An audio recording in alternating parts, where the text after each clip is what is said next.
It's Week 7 edition here in this crazy year of 2020. Matt Maury alongside Jared Niederheiser bringing you all the action here tonight, Jared. It's a weird atmosphere, obviously, being a playoff game in the middle of the season like this, but both teams looking to take advantage of the opportunity here with a new matchup, which is actually an old matchup between these two teams, Salem and Struthers, old rivals from previous years. Yeah, a team that, the Salem faithful has seen the Quakers play a number of times over, whether it be in the Mahoning Valley Conference or the Metro Athletic Conference, also the All-American Conference from the early part of the 2000s. But, yeah, very exciting, very weird, as you mentioned, being Week 7, having games potentially that will be scheduled after. But it's exciting, that we're here with playoff football, especially in this weird year of 2020. And we couldn't ask for a better evening for football either, Jared. It's a beautiful night here in downtown Salem here at SEBO Stadium as both teams, looking just to kind of not make history, I guess, but just kind of, in this unique situation, advance to next week with still postseason aspirations intact. The winner of this match will actually face Poland, another old rival here for the Quakers. Struthers actually played them a week ago. Let's talk about Struthers real quick here, Jared. They come into the game here, a very young team. They're 2-4. They're losers of 3 straight. Again, they lost to Poland a week ago by a score of 47-7. The week before that, they lost to South Range 40-6.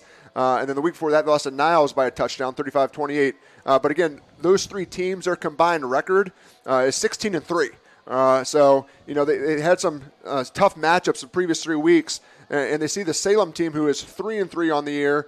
So maybe a little bit of hope for this Struthers team to come and maybe get a win here tonight. Yeah, and then you said, we said 2-4. Their Week 1 loss was to a Hubbard team that is 5-2. So 21-5 is the combined record of the teams that they've lost to for their 4 losses. So they're not playing slouches; they're playing good football teams, that is, and just coming up short. So, yeah, a young team. We'll see how they face here against the Quakers. And the Quakers are excited. Talking with Ron Johnson and a couple of the players this week. First playoff game at home in school history. So very, very exciting to be able to, in this crazy year, to have the opportunity to play this football game at home tonight. Yeah, we're going to hear from Ron Johnson here in a few moments, and also from senior lineman Cooper Gotchling. Jared, you met up with him earlier this week. Talk about Hubbard, that Week 1 opponent. Last night, Hubbard and Alliance played. It was a shootout. Hubbard came out on top by, I think, about 4 or 5 points here. Let me get the double check here on the actual score. I do know it was 42-38 Hubbard with about a minute and a half left. That's what the final was, okay. 42-38. And, again, Alliance is winless, 0-7. Salem played Alliance a week ago, 23-20 2013 victory for Salem a week ago. So Hubbard is, record-wise 5-2 now. So it's kind of interesting to see the dynamics of, a team from Trumbull County in the NE8, the new conference here that has been established the last few years. Hubbard is a member of that conference along with Poland and Struthers against, an EBC team like Alliance. You always wonder, what conference is better? Is it the EBC or the NE8? And especially being a Salem fan over the years, since 2010, we've been members of the more Stark County-based leagues. Prior to that, it was always the Metro Athletic Conference, the Mahoning Valley Conference before that, and then the All-American Conference as well against more Youngstown-based teams. And again, obviously, over time, that the power struggle between whatever conference they're in, you have your ups and downs. But it's curious to see that Alliance took Hubbard to the max, per se, last night. Well, and Alliance is a team that now, as you said, 0-7, but 6 of their losses are by 9 points or less. I mean, in that one also. So it's not like they're a team that struggles to put it together. They're just a team that just still continues to just come up just so short, Matt. Last week against the Quakers, had that lead at halftime and then struggled in the second half. So, they're a good football team, just unable to finish things. But, yeah, you're exactly right. You always want to stack yourself up on how not only you do in your conference, but then when you get out of conference, how you're doing against teams from other leagues. And tonight against Struthers, it'll be a very good test for this Quaker team in the first round of the playoffs. A team, as we said, an old rival that Salem is very familiar with if you're familiar with years past here for the Quakers. But, again, an opportunity to see how they stack up against those teams from the Mahoning Valley. Salem again, a 20-13 winner a week ago against Alliance here at SEBO Stadium. It was a great game. A little bit different attack, you would say, for Salem offensively. They ran the ball a ton. As a result, no passing touchdowns through the air for Jackson Johnson. A couple on the ground, though, as Salem improved their record to 3-3. Again, all those league games as well. So they finished conference play at 500, which is nice to see. So let's take a look now at last week's game and kind of a hype into this week's matchup with Struthers, obviously. Our friends at 643 Productions shared this with us, Mike DeBar and Andy Clutter. We appreciate that. So I want you to tune in here to last week's highlights and this week's hype video for the Struthers matchup. We're about 22 minutes away from kickoff here at SEBO Stadium. Let's take a look. Today's video is presented by YSN, your home for live, loyal, and local sports coverage. Hot shot, deep short, sliding stabs into second, one on the first. Oh, how about that double play? Nothing routine about that 6-4-3. Sting them tonight. Feed it to them all night long. Let them know they played the Quakers. Let them know they played the Quakers. They need to feel us. They need to feel us all night tonight. They need to feel us all day tomorrow and all next week. Assert who you are. Assert who you are. Yeah. It takes all of us over and over and over to get the job done.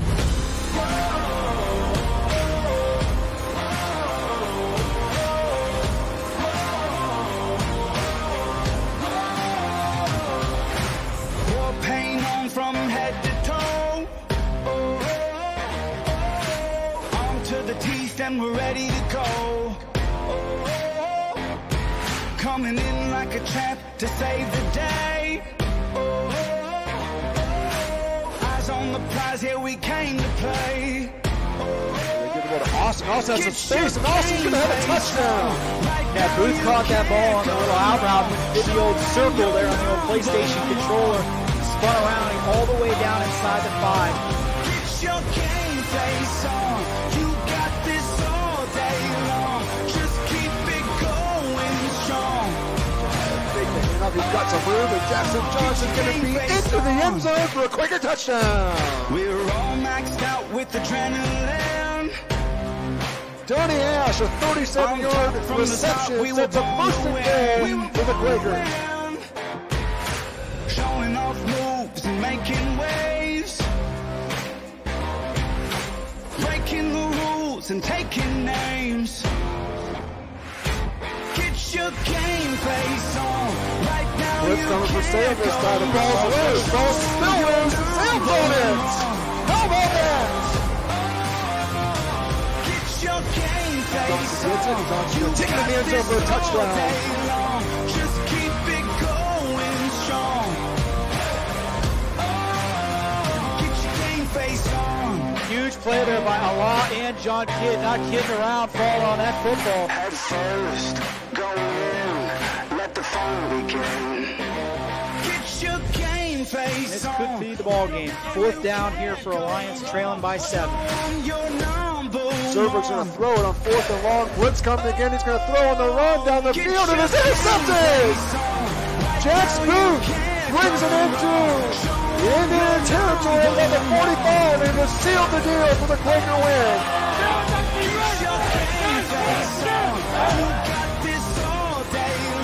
Quakers victorious and back to 500 is a big game next week in the playoffs against Struthers.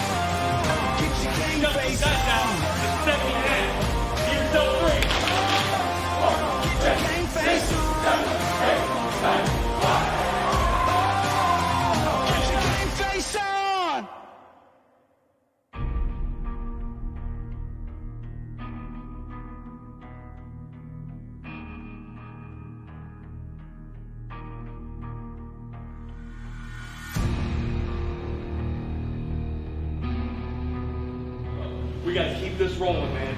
Keep it rolling. We got Struthers. We got Struthers, the team that we got after last year. It might feel a little different. It might only be week 7. But make no mistake about it. The playoffs are still the playoffs. Salem, Struthers. For someone, the journey ends tonight.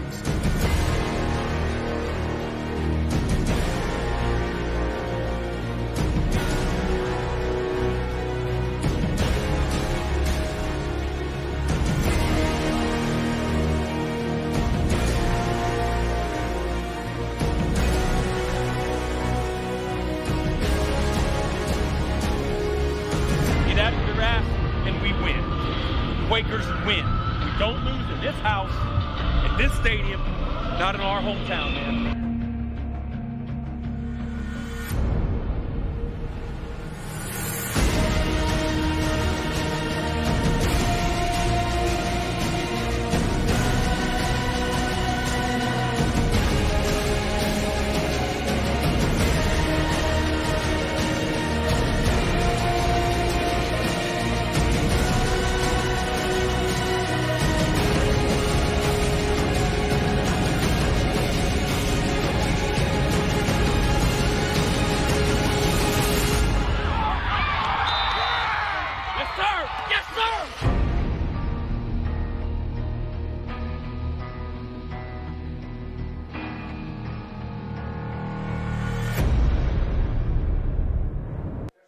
Again, great work there from our guys at 643 Productions. We appreciate their support with YSN as well. YSN a sponsor for them this week. As we are approaching kickoff here, Jared, between these two teams, let's take a look back just statistically at last week's game against Alliance. Like we said a little bit ago, a lot of running. Running the football was the key to the game offensively for the Quakers. Jackson Johnson, 21 carries for 142 yards and 2 touchdowns, and Jason Austin, 12 carries, 44 yards, and a touchdown as well. So as a team, about 186 yards on the ground. Throwing the football, Jackson Johnson threw for 194 yards on 15 to 24. No touchdowns, no interceptions. Yeah, and when I spoke with Coach Johnson this week, I asked him the question, was that in the game plan? Was that something you saw? And he said, not really. It was more along the lines of he saw as the game progressed, the running game was effective, and they just kind of stuck with it and stuck to it. And the offensive line did a tremendous job of opening up holes for Jason and Jackson to run the football, and that's why it was so productive in last week's ball game. But yeah, the goal is they want to move the football obviously on the ground to set up the pass. But last week they were so successful on the ground, it really wasn't all that necessary in terms of using it to set up the pass. It was use the run game to set up the run. That being said, a situation where you find a way to win and whatever works. It was good to see Salem do that a week ago.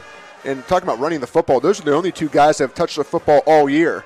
Jackson Johnson and Jason Austin out of the backfield. Literally, no one else has rushed the ball other than those two guys. You talked about Ron Johnson, talked about last week's game. Let's go talk with him now and see what he has to say. Ron Johnson, this week's Coach's Corner. Hello and welcome to the Week 7 edition of the Coach's Corner. This is YSN's Jared Niederheiser, and joining me, as always, is Salem head football coach Ron Johnson. Coach, coming off of a 20-13 victory last week, now 3-3 on the season, winners of 3 of the last 4. Can you talk about now how that momentum helps you as you move into the playoffs, especially after starting out with 2 tough losses at the beginning of the year and now winning the last 2, 3 of the last 4? Well, the momentum would be the same if it was just, going into week 7 or the way the state has it structured this year. This is the playoffs. We're peaking. We get better every week, and that's our goal, is to get better every week. And we're just getting snaps under our belt. Kids are getting some experience, and we're playing really well. They're confident right now, so hopefully that does carry into this game and throughout the rest of our schedule. We've talked on numerous occasions about just the new guys on defense, how young they are, but they stepped up in a big way this week, especially after halftime. Pitching a shutout, forcing a couple turnovers. They were put in a couple tough spots there.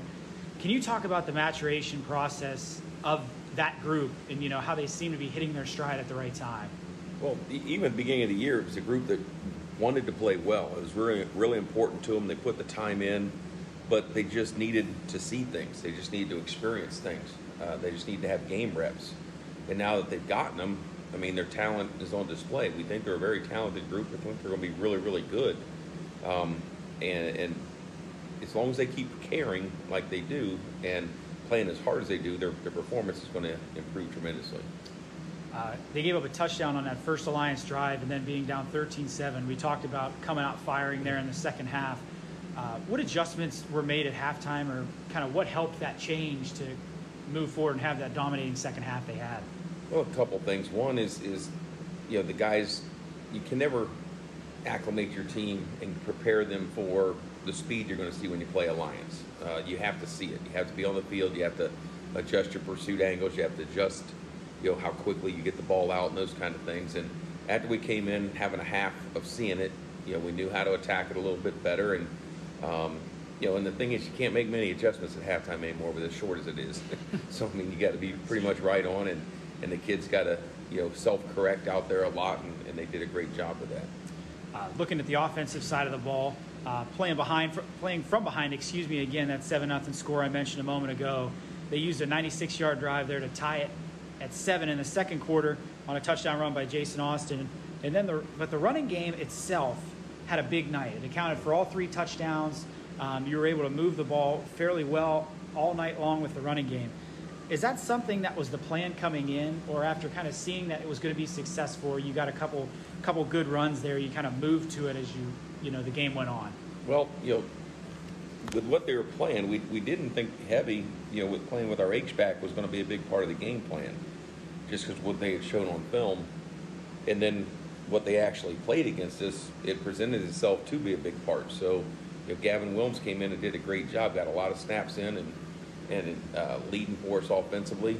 The running game, any time you can do that, you can shorten the game, keep the clock running. We threw it very efficiently. I think we threw it for better than 67%, which was good. So we did a lot of things very well, but the running game, it allowed us to do it because of the man coverage they were in and those kind of things. Our kids did a good job moving the chains. I think on that first touchdown drive, we had 4 times we converted on 4th down. Once from our own 13-yard line. Yeah. Which, hey, our offensive line, we believe in them, we have confidence in them, and we got to move the ball. So we went forward on 4th and 1 at 13 and got it easily, and the drive continued. I think they picked up confidence from there. But we want to rush the football. We just have to make sure we take care of it when we do. We got to squeeze it up. Looking ahead now, as the Quakers will take on Struthers, who comes in at 2-4 this week. You kind of mentioned this a little bit ago, but does it have a different feel with this playoff game being in Week 7? And how do you keep this, the same urgency with the guys and with the coaches and things like that, knowing that there are games that are potentially after this playoff game on the schedule? Well, we treat it like every other one. It's another game. It's the next game. It's the biggest game in the state of Ohio because it's the only one that we're playing in. And it's at home, which is neat. Our kids love to play at SeaBoat Stadium. We do a great job there. And it's a team we're familiar with. We scrimmage them every year. Of course, we didn't get to this year with the COVID stuff, but we are familiar with them and their scheme. We know some of their guys. So it's a good matchup for us, but it's one that our kids are confident about, and we should find out Saturday night. Last thing here, Coach, with so many of those newer faces from the team from a year ago that were on that playoff team but maybe didn't get the considerable snaps, you just mentioned about the fact the game on Saturday is at home. How exciting is it to have this playoff game at home at SeaBoat Stadium? Well, it's always a goal to play at home in the playoffs, and this year we are, and we have to take advantage of that. Our kids love playing here. It's just a great venue, so we're excited for it, and they're excited to get their opportunity this year. All right, Coach. Well, we wish you best of luck this week against Struthers and the rest of the way this season. Thank you. Special thanks to Ron Johnson, this week's Coach's Corner once again. And again, the opportunity at hand here to win a playoff game, no matter asterisk, no asterisk, whatever, still a playoff game, in hopes to play Poland next week, which would be interesting as well. But obviously a lot at hand here tonight with the Struthers team. This is the first time these two teams, Jared, have met since 2010. Prior to that, they met every year dating back to 1999. That's what we have record-wise. Even before that, obviously, they played every year back to the 90s, 80s. But from 1999 to 2010, Struthers has a 7-5 advantage overall. So it's been pretty evenly matched. Salem has been 2-4 at home over that span. The last time these two teams played was here at SeaBoat Stadium, then Riley Stadium, and Salem came out on top 34-21. And you think back to some of those Struthers teams, man, Rick McFadden, Walter Reyes, some Division I athletes that came through Struthers, especially in the early 2000s. Yeah, some very talented players, and not only those guys, but, they had other guys fill in positions, just athletic kids. They had a couple relay teams from the track program win a state championship in the early part of the 2000s. So, they've had some tremendous players and some athletes and some speed guys. So, it's kind of cool, Matt. When we get to these playoff matchups the last couple of years, we've played teams that first time those two teams have ever met up. When we played CVCA last year, that was the case. But tonight against Struthers, it's cool to kind of have an old rival to come out here. It's going to come back to a place that they've been before and play. And you think of Struthers and Salem just community-wise, very similar in some aspects, just size-wise, athletic-wise. You know, there's years where Struthers is really good, and then they're very down. It's kind of like Salem. Salem goes through cycles. That's what happens in, you know, certain towns and communities. And right now, both these teams, again, just looking for a win here tonight. We're going to take a quick timeout. When we come back, we're going to hear from senior Cooper Gotchling, who's been a part of that offensive line, which has improved each and every week. There's no doubt that they have gotten better as the years progressed. And he's a senior leading the way up front. So we're going to take a quick timeout. Again, when we come back, we'll hear from Cooper Gotchling. It'll be approaching kickoff between the Wildcats and the Quakers here in Week 7 playoff edition on the YSN Broadcasting Network. Hello, I'm Greg Burbick with G. Burbick Farms. For the last 100 years, my family has farmed in Columbiana and Mahoning counties. I began raising cattle in 1996 with the goal of providing a better product for you and your family on the dinner table. Our grass-fed and grain-supplemented Black Angus beef are raised with no hormones, steroids, or antibiotics. We're known for our hometown-friendly service and incredible tasting products. We're locally owned and have customers across the tri-state area. Our products go from our farm to your family. Stop by our farm on New Buffalo Road or visit us on the web at gburbickfarms.com. Don't forget to like us on Facebook. G. Burbick Farms, it just tastes better.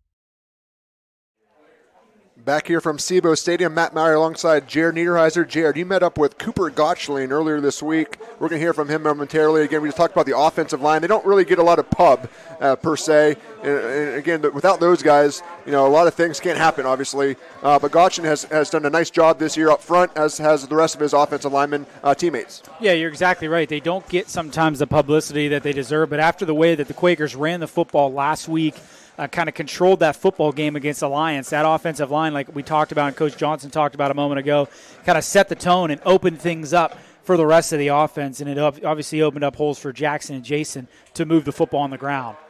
All right, so we're going to hear from Cooper Gotchling here as we are approaching kickoff between the Wildcats and the Quakers. Let's hear from the senior. Hello and welcome, ladies and gentlemen, to the Week 7 edition of the Player Profile. I'm YSN's Jared Niederheiser, and joining me is Salem senior offensive lineman Cooper Gotchling. Cooper, a big win last week against Alliance. That gets you guys to 3-3 as you go into the Week 7 playoffs. You play on both the offensive line, defensive line, a little bit of both. A huge role is what you play, obviously, on the offensive line in the run game. And last week we saw the run game with so much success against the Aviators. Can you talk about the satisfaction and just kind of how good it makes you feel and as a unit and individually when, you know, Jason or Jackson break off a big run? Oh, it feels great. Seeing those guys break out for a huge run, it lets the offensive line know that we did our job well, and, you know, we're all working as a unit to get those guys downfield and out of the way so we can get the rushing yards up and get some touchdowns off of it. Feels good. There you go. I mentioned Jackson being a mobile quarterback. What kind of challenges are presented with having a mobile quarterback back there? You never know when he's going to run or he's going to throw, being someone up front. There's really no difficulty. Jackson's very smart about it. I mean, we know what we're doing up front. We know what we're supposed to do, and we have, certain roles. But Jackson's smart with it. You know, he really doesn't put us in a bad spot. So we're fortunate to have 11 back there. Gotcha. That helps, when you, like you said, you got a guy that kind of makes sure that you guys are where you're supposed to be, and he's doing his own thing back there also. As an offensive lineman, defensive lineman, being in the trenches, that hand-to-hand combat every single play, what's your favorite part about that, being out there on every single opportunity? Just being out there and fighting for a win with my brothers. I mean, it's dirty in the trenches, and, that's what we like. Wouldn't have it any other way, right? Yeah, exactly. Gotcha. Saturday night, tomorrow, first home playoff game in school history here against Struthers. Can you talk about being a senior, what that means to not only have a playoff game here at home, but it be the first one in school history? It's unreal for the year that we've had, with COVID and the changed up regular season, to have a playoff game at home, it feels great. You know, it's really cool, and especially a senior year, getting to go out, play in the first ever playoff game at home. It's pretty cool. Yeah. One last thing, buddy, and then I'll get you out of here, and I appreciate you spending some time with us here today. Saturday night, like we said, playoff game. What goals do you have, obviously, going into Saturday night or, you know, the future games that may come after? Just to keep the winning streak going and stay undefeated every week. That's the goal. Play however many more weeks we get to play. Yeah. Just stay undefeated and win. Gotcha. Well, Cooper, we appreciate you spending some time with us today, and we wish you best of luck Saturday night. Thank you.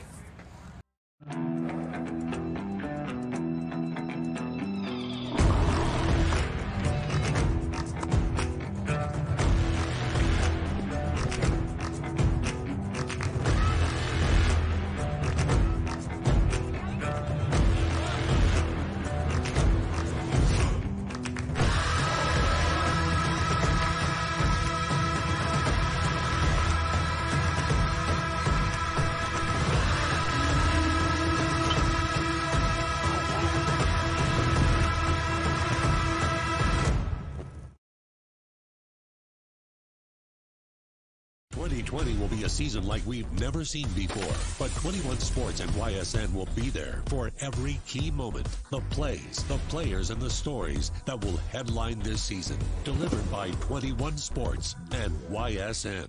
Planning a project around your home or rental property? Trust the electrical service to the local experts with 62 years of serving the Mahoning Valley. Joe Dickey Electric is your local go-to source for responsive, reliable residential electrical work. From everyday maintenance and repairs to new installations, electrical upgrades, and safety inspections, no job is too big or too small. Call Joe Dickey Electric today, 800-549-3976, or visit DickeyElectric.com. That's DickeyElectric.com. Myers Family Insurance knows the importance of a great team. Our team continues to grow to help you with your Medicare and retirement needs. The annual election period is October 15th through December 7th. Now's the time to make sure your plan continues to meet your needs for the upcoming year. Call today. Back here at SIBO Stadium, Matt Mowry alongside Jared Niederheiser as we're approaching kickoff here, Jared, between these two teams. What are your thoughts here as we approach kickoff?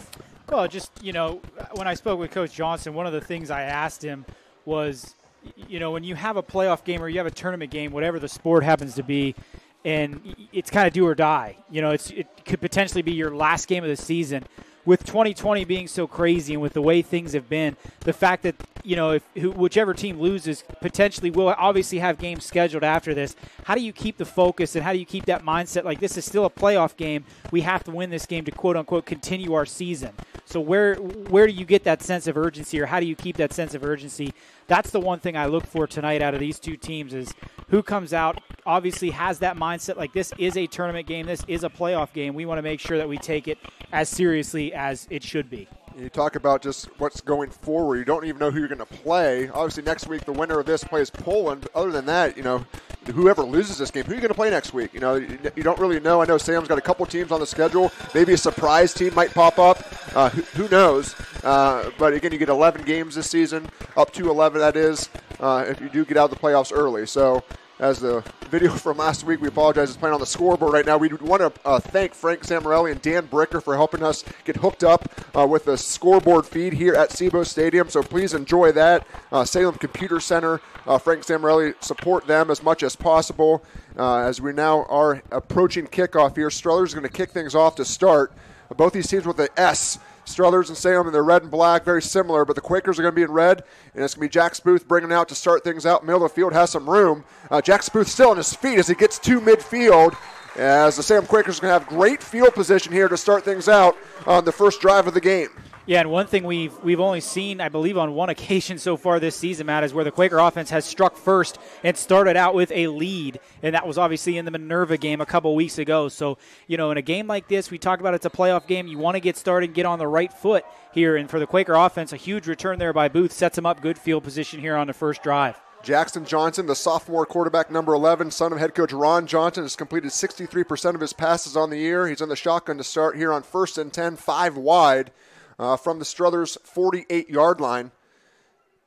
Quiet over the crowd here at Sebo Stadium as Johnson's going to keep it on the first play of the game. Has some room, has down to the 30-yard line and gets down to the 25. Does Jackson Johnson. A great pickup of about 23 yards for the sophomore on the season. 82 carries, 522 yards, 5 touchdowns coming into this one. That was a great game. Yeah, we saw a healthy dose of that a week ago, Matt. Just those design carries for Jackson, take the shotgun snap and then just put his head down and go. And a great start here for this Quaker offense.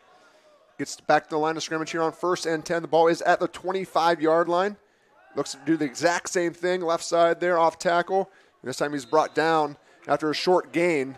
Throwing the football on the season, Jared already mentioned a 63% clip completion percentage, 131 completions out of 207 attempts for 1,600 yards, 16 touchdowns, and 5 interceptions through 6 games.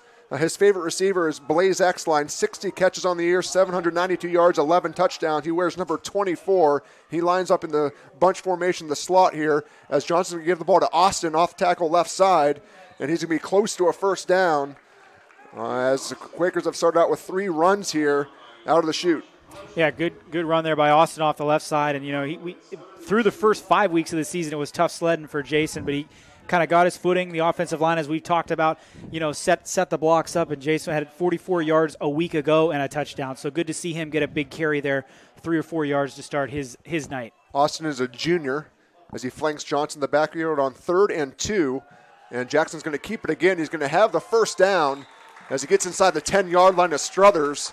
It'll be a 1st and goal situation here for the Quakers. Yeah, and a great start to this drive to this ball game if you're Salem. A huge return, 4 straight runs has gotten them all the way down inside the 10-yard line. So this Quaker offense, we talk pass. The last 2 weeks, it's been the complete opposite, running the football. If you talk about an Achilles heel, though, for the Salem offense, it has been inside the 10-yard line. Many opportunities where they have not scored.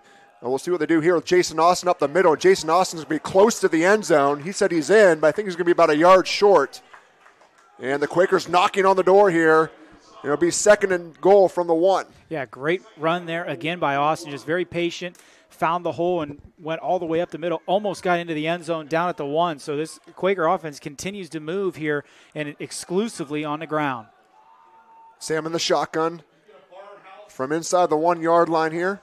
Johnson's going to keep it himself. It looks like he crossed the plane. Let's see the officials. Yes, he's in. Touchdown, Salem.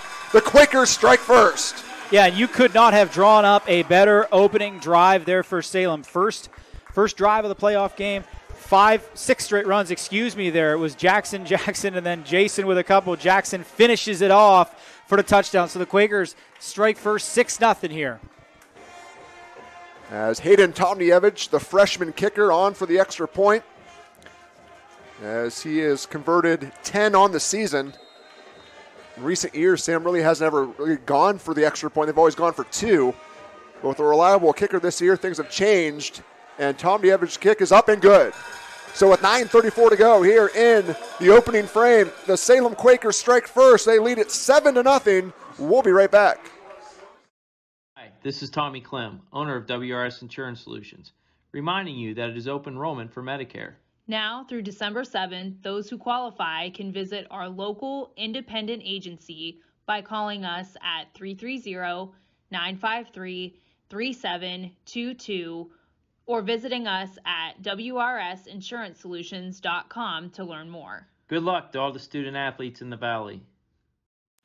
Attention all football fans. If you can't see your team play, come and dine with us and watch it live at Boardman, Canfield, or Cortland. Or staying at home, we'll deliver right to your door. That's Coca's Pizza. We serve it hot. Back here at Sebo Stadium as the Quakers get on the scoreboard first. Matt Maurer alongside Jared Niederheiser. And Jared, they ran 6 plays on that drive, 48 yards, capped off by the 1-yard touchdown run by quarterback Jackson Johnson.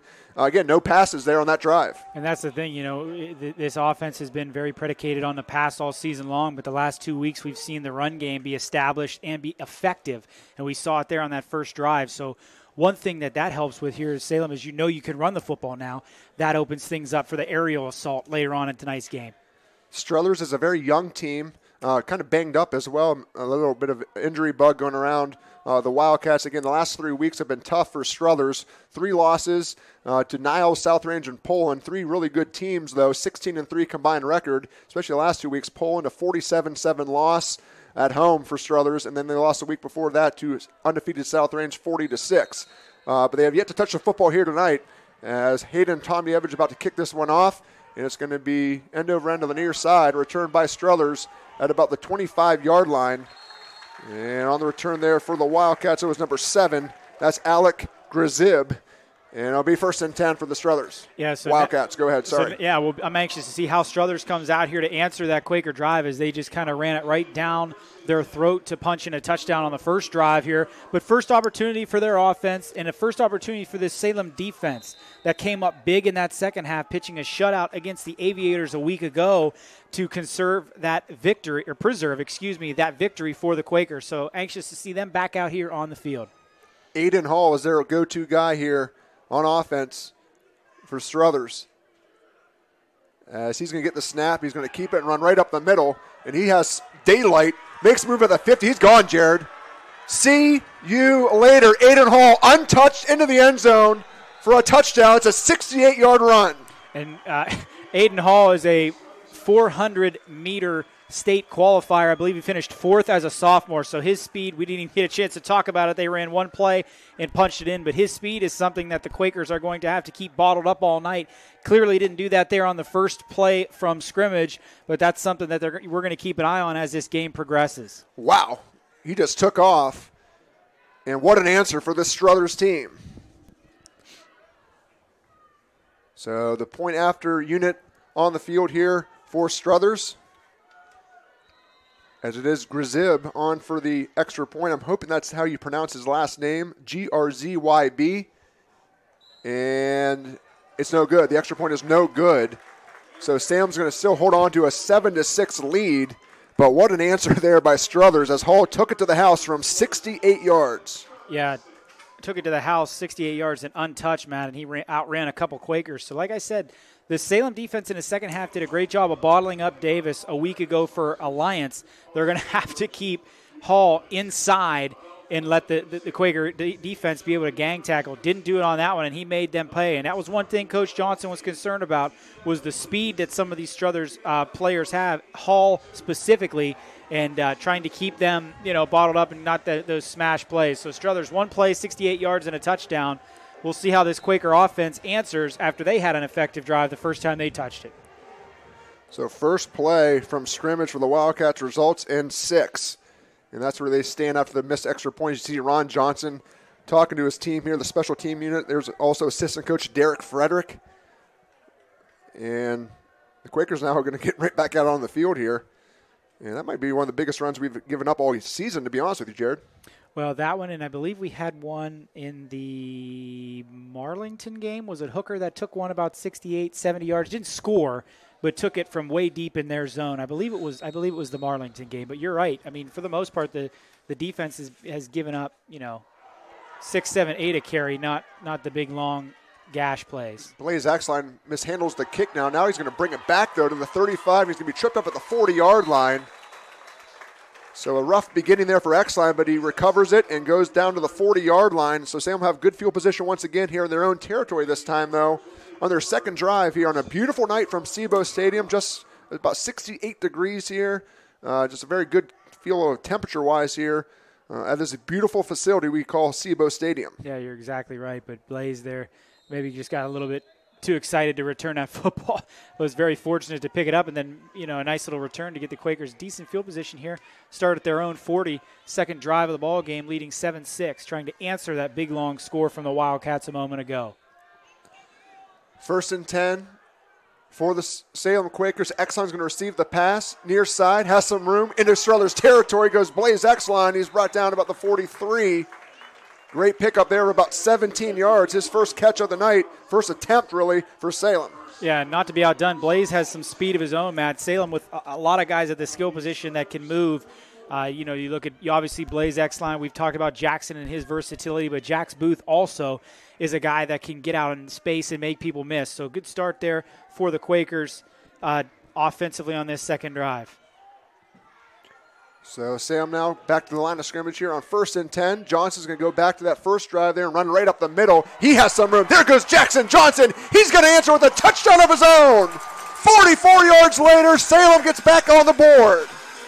Wow, I mean, we may have a shootout on our hands tonight, Matt. We've played less than 4 minutes of football, and we already have 19 points on the board, and we've seen some big plays from both teams tonight. So Salem, we talked about how would they respond after giving up the big play. Well, two plays, a swing pass to Blaze, and then Jackson right up the middle for 44 more and 6. So great answer there by the Quaker offense. Wow. Craziness here at Sebo Stadium. Both quarterbacks with big runs to set up to score touchdowns here. Here comes the extra point attempt once again. Tommy Evans. Hold is down by Brock Young. The kick is up, and the kick is good.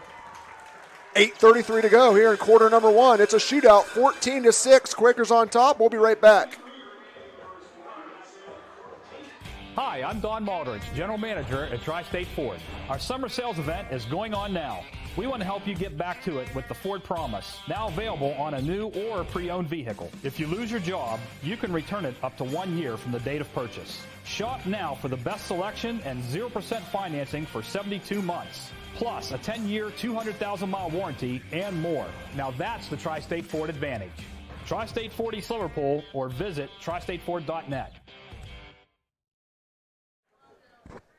81 yards on the ground for Jackson Johnson, 2 touchdowns, and that last one was a 44-yard scamper. And, again, both teams here with big runs for touchdowns here. Nothing really special here, but the defense has got to stop someone, right? Well, you would think at some point or else it'll be the last team with the ball here. I know we got plenty of football left to play, but we will see what happens here. Struthers now with an opportunity to answer the second Quaker touchdown of the ball game.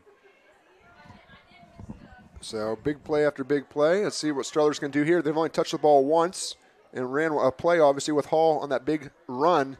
It's the first time these two teams have met again, Jared, since 2010. Before that, they played every single year, basically.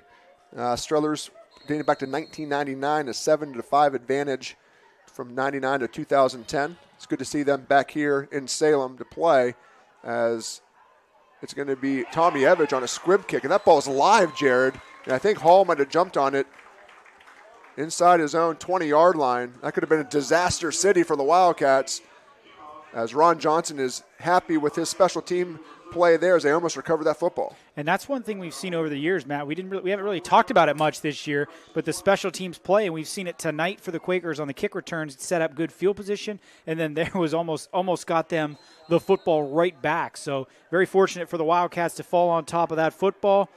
And we'll see what happens here as they try to answer that Quaker drive a moment ago.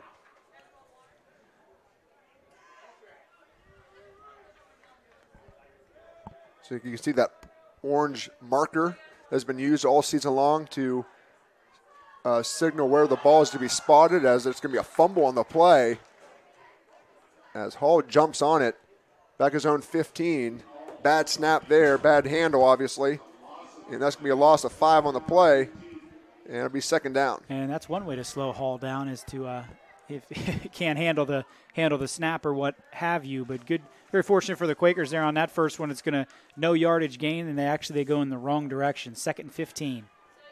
Shotgun formation for Hall. No, it's going to be someone else there. It looks like that's Dylan Greenwood. He's going to keep it on the right side. Goes Dylan Greenwood. He's going to cross the 25, get close to the 30-yard line to be short of the first down, but a good run there by Greenwood. Yeah, fortunate for the Quakers that he didn't let that thing go, because he had Grzib wide open running free over the middle.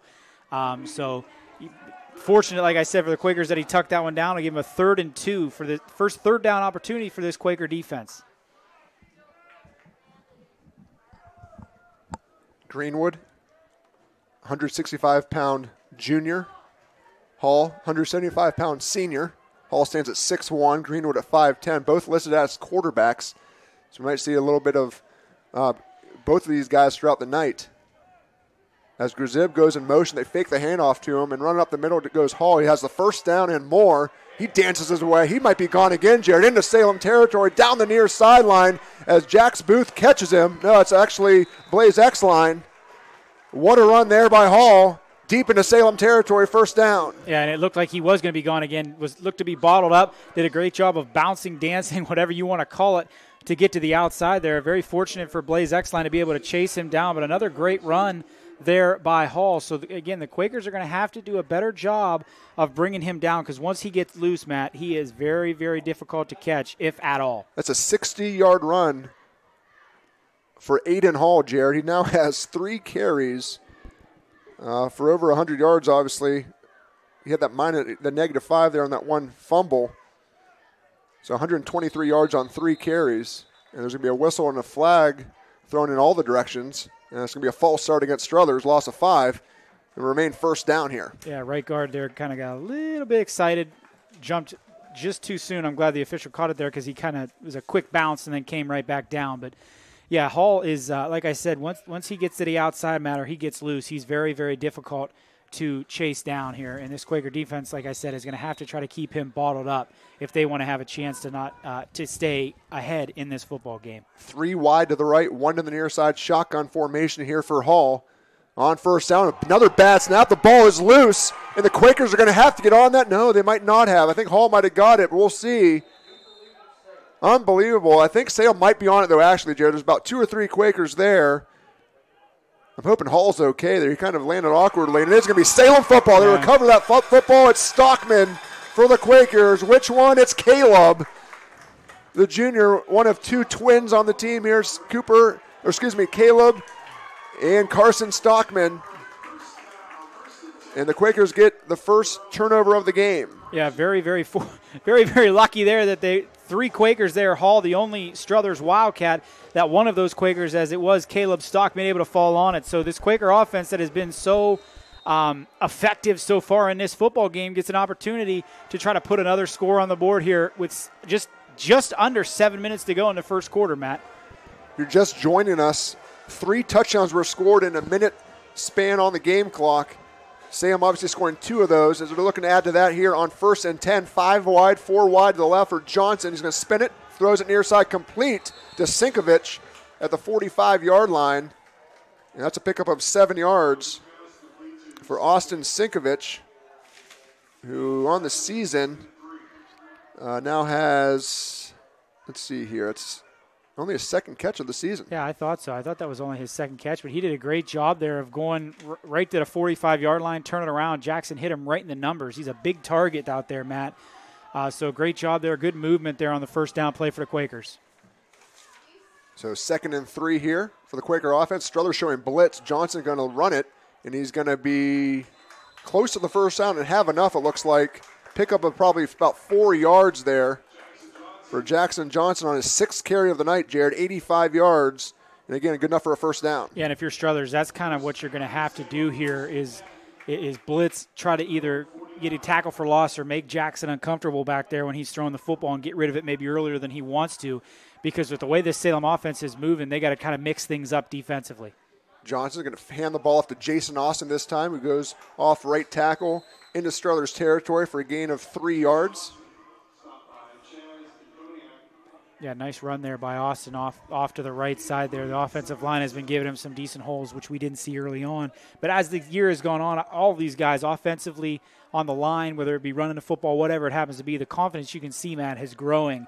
And it's gotten to a great point to where we are in Week 7 with this first playoff game. Again, Salem running the football again here tonight so far. As Johnson's going to do a play action this time. They'll roll to his left, has a man wide open. It's complete. A nice sliding catch for Brock Young inside the 30-yard line. Great play action rollout there from Johnson to Young. Yeah, beautiful play fake there. Jackson, obviously faked the handoff there to Austin and then kind of tucked it away, hit it down on his hip there. Young ran wide open over the middle, so a beautiful play there. Brock Young, sure-handed, picking up the first down. This Quaker offense continues to roll. 5 minutes to go, first quarter. 21-yard pickup, and it is 1st and 10 for the Salem offense. At the 27, high snap there. Johnson recovers it, and he's going to keep it up the middle. Crosses the 20 to the 15, selling his feet to the 10. Jackson Johnson goes all the way inside the 5-yard line, right up the middle. Goes to the sophomore quarterback as he goes over the 100-yard mark. Yeah, the efficiency of the Quaker offense so far, Matt, has been the best that we've seen. I mean, last week we talked, it was pretty much mostly the running game. In previous weeks, it had been through the air. But we've seen a great mixture of the pass and the run so far here tonight, and it's all been effective. So as the Quakers now get down inside the 5 for the third time tonight, we'll see if the Quakers can punch in one more time. First and goal from the 5-yard line. Johnson, 7 carries, 108 yards already, Jared, in 8 minutes of play. Gets the snap, fakes the handoff. He's going to keep it, and he's going to be tripped up at the 5. Nice play there by Struthers. And it was number 8 there for the Wildcats. That's Cam Bryant on the stop. And it's going to be second and goal. Yeah, good job there by Bryant, or Jackson would have had his third touchdown of the ball game here. It's going to bring up second and goal from the 4. So if you're Salem, obviously plenty of options, but we haven't really seen, we've seen one catch by Blaze Exline so far in tonight's game. Quick screen play to Exline, speak of the devil, and he's going to reach for the pylon. He's in the end zone for a touchdown. 4-yard touchdown. Johnson to Exline, and the Quakers add to the lead as Exline corrals his 12th touchdown of the season. Yeah, right as I said, we haven't seen a whole lot from Blaze Exline. There it was, pitch and catch there, number 24 with another touchdown. His first one in a couple weeks. As we said, no touchdown passes a week ago. But the Quaker offense is rolling right now, Matt. As you see Exline there and Jax Booth getting a little dap from assistant coach Ryan Powell. There's the snap. The hold is down, and the kick is going to be blocked. The extra point is blocked. Nice job there. It looked like it was number 7 for Struthers, and that is Alec Gazib. So we'll take a timeout here. 3:57 remaining here in the first quarter. It's Salem 20, Struthers 6. We'll be right back. Hi, everyone. Attention football fans. Order Coca's Pizza tailgate package for only $54.99. You'll receive 24 slices of our delicious cheese pizza, 20 jumbo wings, and 2 of our famous foot-long pepperoni rolls. Coca's Pizza, we serve it hot. Hi, this is Tommy Clem, owner of WRS Insurance Solutions. WRS Insurance Solutions is a local independent agency that specializes in life, Medicare, long-term care, and disability products. Call us at 330-953-3722 or visit us at wrsinsurancesolutions.com to learn more. Good luck to all the student athletes in the Valley. Your Armstrong services are more important than ever. There are more and more connected devices in the home these days. To get the most out of your experience, you need a network that is always getting better. You deserve superior performance, and that's what Armstrong offers every day. Whether you're working from home, enjoying your favorite content together, or simply catching up while apart, count on Armstrong to keep you connected to what matters most.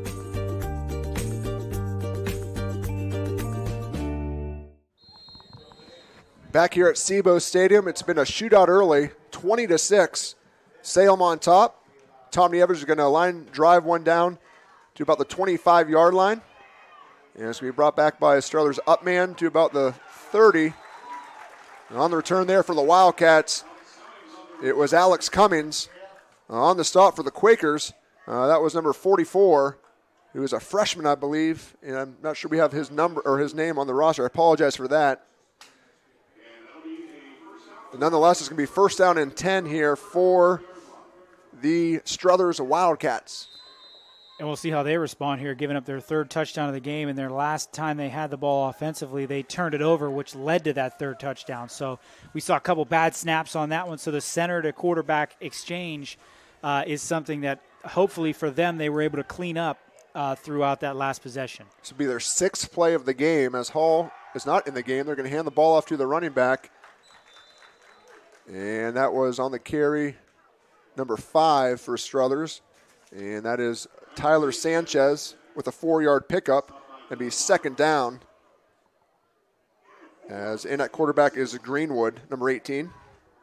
Yeah, as we see Hall over on the sideline, Matt, just kind of not sure if well, that last fumble, I think someone might have landed on him a little awkwardly. So it's kind of concerned with that. His arm kind of got caught up in there in the pile. Yep. As Greenwood's going to keep the ball here on this carry, a design run, and the ball's loose, another fumble. This time Struthers going to get back on it, back near the original line of scrimmage. A nice job by number 59 for Struthers. That's John Horton getting on the football as Greenwood coughed it up. And we'll see where they spot this one. It's going to be a loss on the play, obviously. It'll be third down. It's going to be 3rd and 8, so a loss of 2. Looked like Landon Cooper was there with the initial hit, and then Jax Booth came in and knocked the football loose. Very fortunate for Struthers to come up with that. Greenwood's going to roll out on 3rd down. Looks down the field, and he gets rid of it at the last minute. Has a man complete at about the 42-yard line. What a catch there by Josh Marshall. But it's going to be enough for a first down. Yeah, huge pursuit there by Dylan Monroy. It looked like he was going to get there right on the nick of time, but give credit there to Greenwood, get that football out, and then Marshall able to pull that in. So good job there by the Struthers offense to keep the chains moving. Was that a completion of about 12 yards? Yeah. It was a 12? Mm-hmm. Okay. So that was Greenwood throwing that too, all right. As I'm doing my own stats up here. As they're going to run the football are the Struthers Wildcats. It's Tyler Sanchez once again. And Sanchez gets a decent carry there on first down, Jared, as they get close to midfield. 4-yard pickup, second down. Yeah, and that third down pickup there was very, very huge. It would have been great for a Quaker stop there to get this offense another opportunity. But nonetheless, Struthers able to move the football there, get down the field. They're going to have a second down and 5. So a good positive pickup there on first down as they establish the run game of their own here. Clock winding down here in the first quarter. Trips to the left side of the field here for Greenwood in the shotgun on second down and 5. As the ball is going to be given this time to Cam Bryant. And he is brought down for a loss on the play. On the stop there for Salem was Dylan Monroy. And it brings up a third down. Yeah, and Monroy has come up big in the last few games, man. We've seen him with tackles for losses, great quarterback pressures. We saw it a moment ago, and also has forced some fumbles. So a great play there by the sophomore in the backfield to force another 3rd and long opportunity for this Quaker defense to get a stop. So Greenwood still in at quarterback in the shotgun, flanked by Sanchez on his right. And there's a whistle, and there's going to be a timeout called. Timeout Salem. That'll be their first timeout of the first half. As Ron Johnson wants to get his defense set here in the first quarter. Some scores in the area, Jared. EBC league member Minerva trails Beaver Local 20-7 in the first quarter with about a minute left. St. Thomas Aquinas on top of Newton Falls 14-0. Girard on top of Woodridge 14-0. Western Reserve 14, Columbiana nothing. A lot of games obviously being played tonight and last night as well. This unique situation by the OHSA, everyone getting into the playoffs. What do you think about it? I'm kind of indifferent. You know, it's like, yeah, this is a home playoff game, first in school history, yada, yada, yada, but it really doesn't feel like that just because, you know, technically everyone could get into the playoffs. But that being said, Salem had a good enough record to host a game in the playoffs. Well, yeah, and that's what I, kind of talked about on the open, Matt, is the fact that, there's games after this.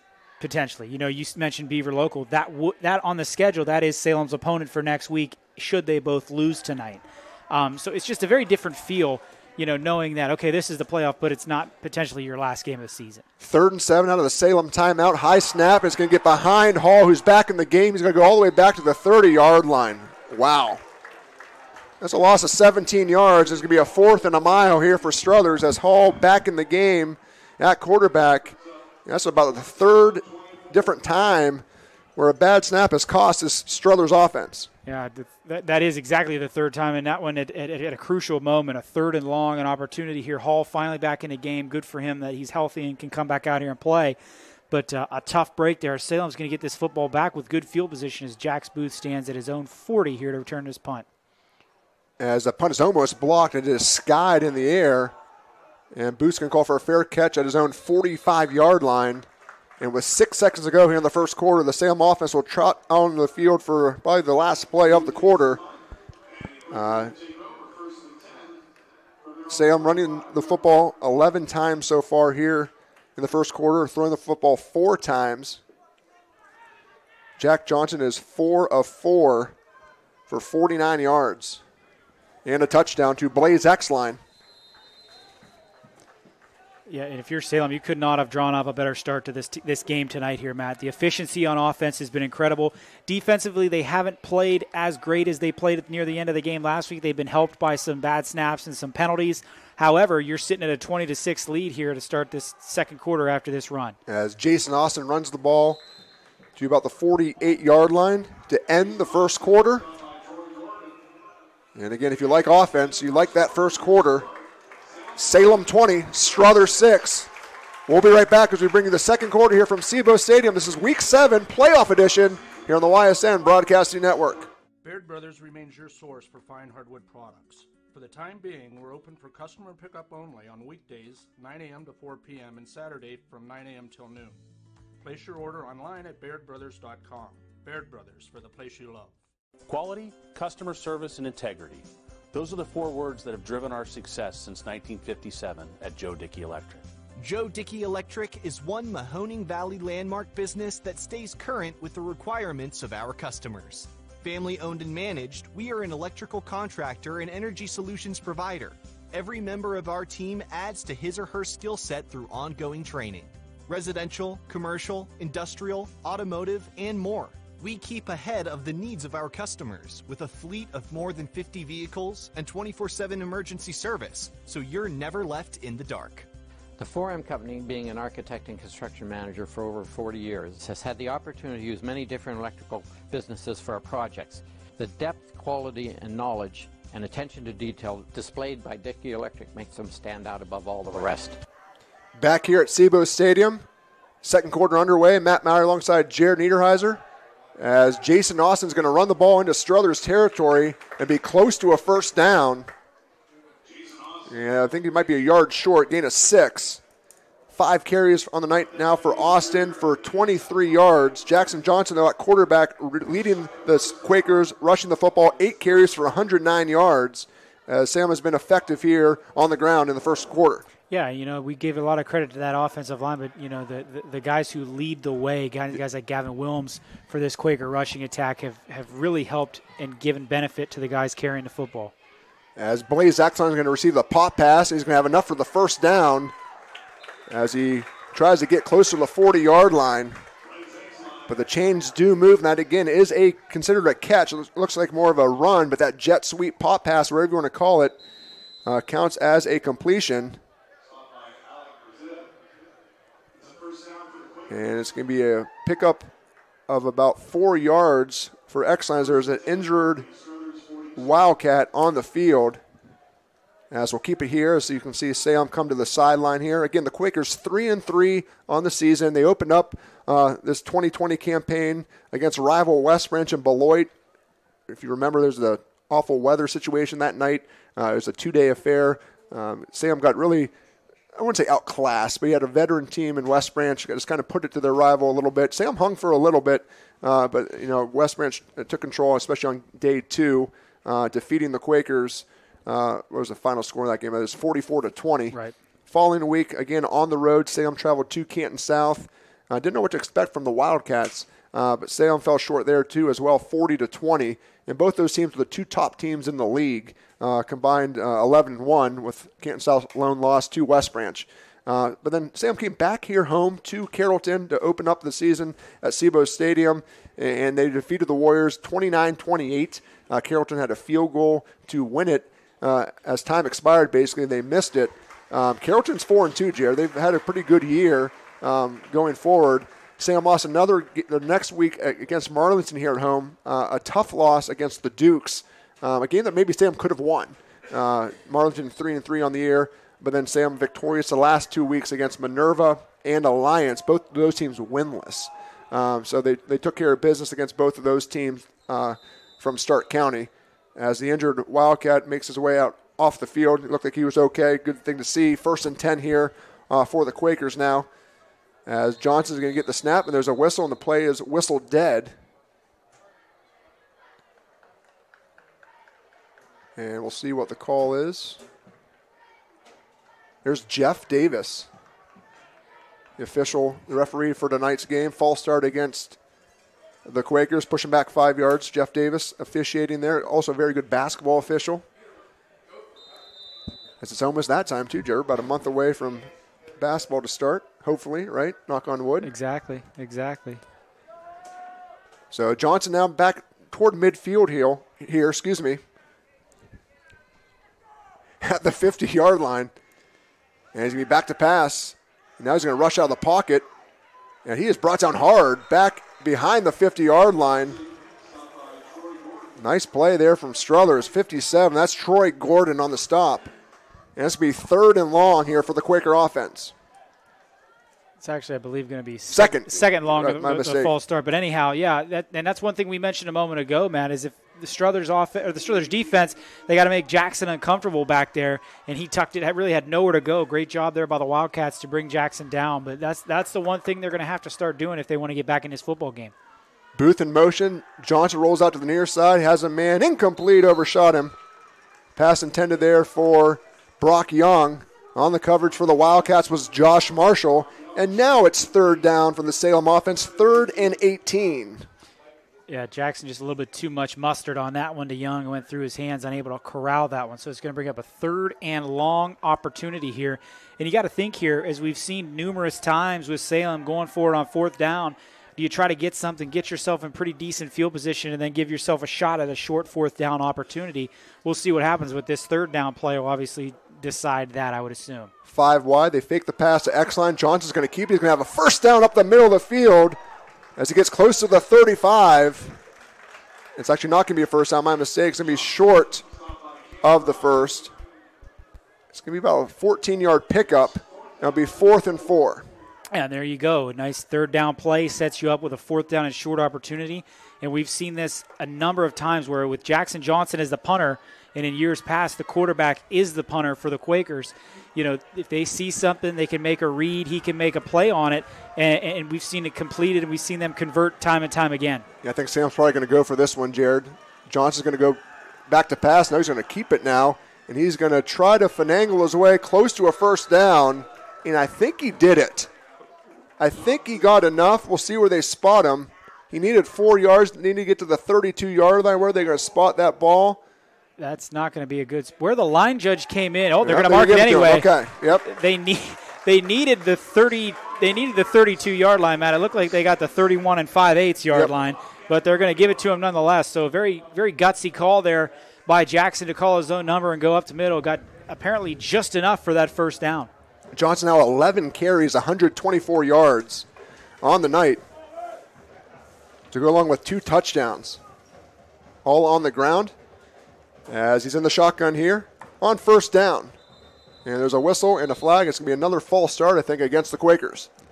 Yeah, it looked like Booth down there at the bottom. Got a little bit of a jump start there for the Quakers. And again, something we didn't see a lot of last week is penalties. The Quakers were a lot cleaner, but just maybe, with a 26 lead here at home, getting a little bit antsy, want to get things going here a little bit sooner than they should. I want to say a special shout-out to Instacopy here in Salem for providing us with enlarged rosters from both teams, Struthers and Salem, here tonight. So thank you to Instacopy of Salem for their continued support. 1st and 15 now for Salem here on this penalty-laden drive as Johnson's going to roll out to his right. Now look back to his left, looking to throw it down the field. He throws off his back foot, out of bounds, incomplete. X-line was the intended receiver on the Salem sideline. They'll bring up 2nd down. And that looked to be that play they ran a couple weeks ago, Matt, that throwback pass where Jackson rolls out to his right, throws it back to either X-line or Jax Booth. In this case, it was X-line. Really had nowhere to go. Good coverage there by the Wildcat defense. Jackson's really only option was to chuck that ball a couple rows deep into the Quaker bench and live to fight another down. As Jackson looks to the sideline to his father, head coach Ron Johnson, for this play. 2nd down and 15. Again, in that traditional shotgun formation. Johnson's going to fake the handoff to Austin, throws it down the sideline, and he overshot his man again. This time it was Jax Booth, the intended receiver, incomplete. Coverage on the play was Josh Marshall for Struthers, and now a 3rd and 15 situation upcoming. Yeah, he had a great opportunity there. Jackson was running by himself. He had beaten the corner there, but Jackson with a good fake just kind of ducked down and hit himself there behind the big fellas up front. Just overthrew that just a touch, or else we'd be looking at a 26-6 ball game. Nonetheless, 3rd down here and 15 for the Quakers. Let's see what they dial up here offensively You never know. The bag of tricks that Ron Johnson has as disposal here on 3rd and long. Struthers showing blitz. Now they're backing off. Jackson's going to roll out to his left, off his back foot, throws it down the sideline again, incomplete. And it's bring up a 4th and 15. Johnson now 5 of 9 passing here, with all 4 incompletions coming here in the second quarter. Yeah, nothing really doing on that one is Jax Booth. I don't know whether he was chucked out of bounds or like within that first few yards there, but he was inside the white there as that ball was thrown. Wouldn't have been even to make a play on it had he had the opportunity here. But now we're looking at 4th down and 15. We'll see what the Quakers decide to do, whether they decide to punt this one and try to pin them deep, or if they go for it here, ball on their own 36-yard line. With the Struthers 36-yard line. Excuse me. And that looks like you might back up to punt this one away, Jared. They do. Wow. It's a short one. See if it takes a Salem bounce. It does. Inside the 15 to the 10. Okay, at about the 9-yard line, as Jax Booth is there to down the football. So Struthers will get control of it. 1st and 10 from inside their own 10-yard line. Well, here's the thing. If we look at what this Quaker defense has done tonight, they haven't really stopped this Struthers team offensively. Struthers with the fumble on their second drive, and then they had the snap go over their head, which put them at 4th and long, and they were forced to punt. So this Quaker defense wants to come out a little bit of confidence, as we talked about with last week's game, come out here and get a stop as we see Greenwood will come back in under center. Aiden Hall will come out here to the wide side as a receiver. So he is on the field. We'll see what the Struthers offense dials up. Greenwood gets the snap. Sanchez gets the carry. Has some room on the near side. As Sanchez goes all the way close to the 24-yard line. Good hard run there by Tyler Sanchez, the sophomore. And that's a pickup of 13 yards. Yeah, Corey Risen able to chase him down. But, yeah, Sanchez, he's the running back there in the backfield. We've seen Hall at the quarterback position gain some tremendous yards, 2 runs of over 60 yards so far in this ball game. But Sanchez and Greenwood are 2 other guys that the Quaker defense needs to account for. That was the first play from scrimmage here in the second quarter for the Wildcat offense. As Greenwood sends a man in motion on 1st down. He's going to throw it for the second time tonight. Down the field, he has a man incomplete. It was intended for Gazib. Brock Young there on coverage for Salem. Landon Cooper also in the area. They're going to bring up a 2nd down. Again, only the second toss of the night here from the Struthers offense, with 2 quarterbacks both seeing action. Yeah, and very good coverage there by the Quakers. Really nowhere to go with it. Fortunate that one was unable to be hauled in, as we see Struthers. Is that a pun? Oh, Hall didn't throw the ball. I thought, yeah. I thought maybe you were talking about Hall throwing the football. It was Greenwood, but yeah, I get what you're saying. As Sanchez is going to run the ball up the middle. And Dylan Monroy is there for the stop for Salem. Sophomore on sophomore action there. Gain of a yard, 3rd and 9. Yeah, that's the thing like we talked about that the Quaker defense is going to have to do is keep these running backs or whoever's toting the football here for the Wildcats, keep them inside and allow the gang tackling of this Quaker defense is what they did so well near the end of last week's game. They got to start to continue to do more of here in this game. Greenwood sends Hall in motion. They're going to give him the ball. That was a handoff, it looked like, as Hall is going to be brought down short of the 30-yard line. Nice job by the Salem defense to contain the speedy Hall. And on the stop there was Brandon Van Horn for Salem. And that's going to bring up a 4th down situation for the Struthers offense, and I think they're probably going to have to punt this one away as they're deep inside their own territory. Yeah, we'll see what they do here, Matt, trailing 20-6, and they really haven't been able to stop the Quaker offense up to this point. So it looks like they're going to try to go for this here as they line up. We'll see what they decide to do here, Matt. See if they try to draw Salem offside here with a hard count. Greenwood there under center. That last carry for Hall, Jared, puts him over the 100-yard mark again. As he was once there, but he had 2 fumbles that really weren't his fault. Yeah. For negative plays there, but he now is at 6 carries for 101 yards. As a timeout is called, Struthers are going to call their first timeout here in the first half, both teams with 2 remaining. Again, thanks for purchasing tonight's game, $9.99. Any game you can actually watch on the YSN network, so you can kind of go to another game if you like, come back to ours, whatever. So, again, we just appreciate the support. Some other scores in the area. Columbiana and West Reserve now tied up at 14. Interesting score there. Beaver Local 26, Minerva 7. Again, Minerva's winless. They have been. Last year they beat West Branch. Before that, about a 40-game losing streak. But you look at Beaver Local, that's a team that Salem might play forthcoming in this season. Scheduled non-conference for Salem this season was Crestview, Beaver Local, and East Liverpool. We'll see which of those teams Salem does still play, or maybe another team, who knows, as we progress through the season. Yeah, and it all predicates on who loses, who continues to move on in these playoffs. So that's just as we said with Beaver Local winning tonight, Salem winning tonight. We'll see what happens here in the future. Looked like Sam almost jumped off sides there as Struthers are going to punt it away after the timeout. And it's going to be Booth returning it. Makes a couple guys miss. Jax Booth has some daylight as he gets into Struthers territory. Cuts it up to the middle of the field as Booth is going to be down inside the 25-yard line. A great return there by the senior to set up good field position here for the Quaker offense. Yeah, gutsy call there as he had two Struthers Wildcats breathing down his neck. He fields that punt, blows by both of them, and then gets all the way up the field. So the Quakers will start with great field position again.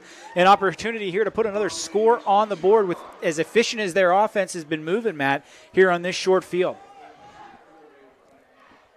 Jackson Johnson, 11 carries, 124 yards, 2 touchdowns. Jason Austin, 5 carries, 23 yards. That's where the Quakers have had all their success, is running the ball. Johnson in the second quarter throwing the ball is only 1 of 5. They spread it back out here, though, on first down. Again, ball at the 22-yard line. Johnson's going to give the ball to Austin, who runs up the middle and gets a couple. On the stop for Struthers, that was number 48, Carson Patterson. And again, a 1 on that play. Bring up second down at the half. We're going to hear once again from head coach Ron Johnson, who met with you, Jared, for this week's Coach's Corner. Also hear from offensive lineman Cooper Gotchling. Both those interviews were played in the pregame. We'll play them again at halftime. Again, a 12-minute intermission, remember. As Salem has a second down and 8. Here with 5:40 to go. Gavin Wilms in motion, as you mentioned him earlier, doing a nice job blocking as Johnson's going to run behind him and a couple other Quakers. He has some room. Does Jackson Johnson down the far sideline. He's pushed out of bounds close to the 5 as the success on the ground continues for this Quaker offense. Yeah, Gavin Williams there with a huge block, and also Jason Austin able to spring Jackson to the outside. So the Quaker offense is, Matt, this has been by far the most efficient that we've seen them moving the football. And again, credit to, obviously, this is week 7. We've seen a lot of maturity. The Quakers that were so young, didn't have as many snaps, are starting to get a lot more under their belt. First and goal from the 4. 17-yard pickup there from Jackson Johnson. They send a man in motion, and there's going to be a whistle. And another false start against the Salem offense. So that's one thing you could pick out, really, is just the movement up front here with all these false start penalties. Yeah, I mean, and it kind of pushed them back a little bit, obviously, in the last drive on 2 different occasions. And then on this one, they get the ball all the way inside the 5. Now they're going to be moved back to about the 9-yard line here for this first and goal. However, but yeah, this offense has been dynamic so far in tonight's football game.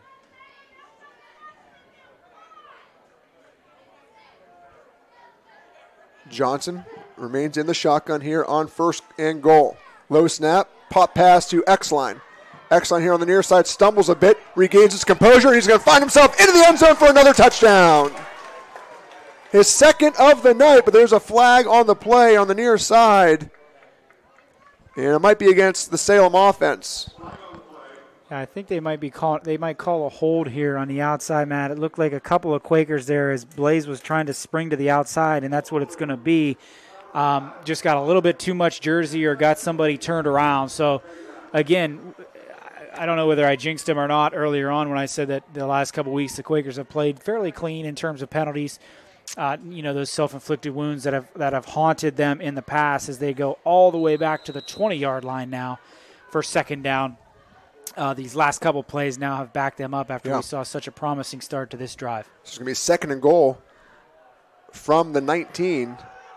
As the scoreboard says first down, it is actually second down. The down marker as Blaze Exline is going to get a pop pass. This time he looks to go to the other side of the field, stumbles again, and this time can't get away as another flag comes in.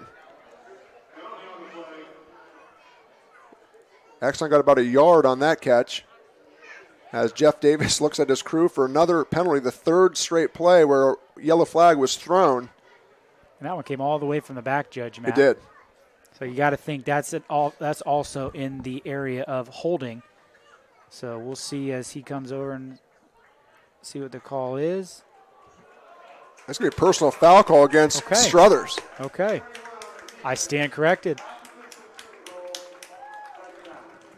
So it'll be half the distance to the goal. It remains second down. It's not an automatic first down in high school. Again, we talk about that every week. I wish the rules from college and NFL would kind of apply to the high school ranks, but it does not.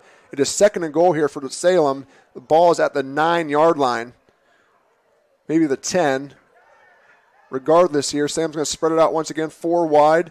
Low snap. Johnson's going to keep it near side as he spins his way inside the 5 as he gets close to the goal line there on the stop for Struthers. Look like number 21, Alex Cummings there on the stop as Johnson carries it for the 13th time here tonight.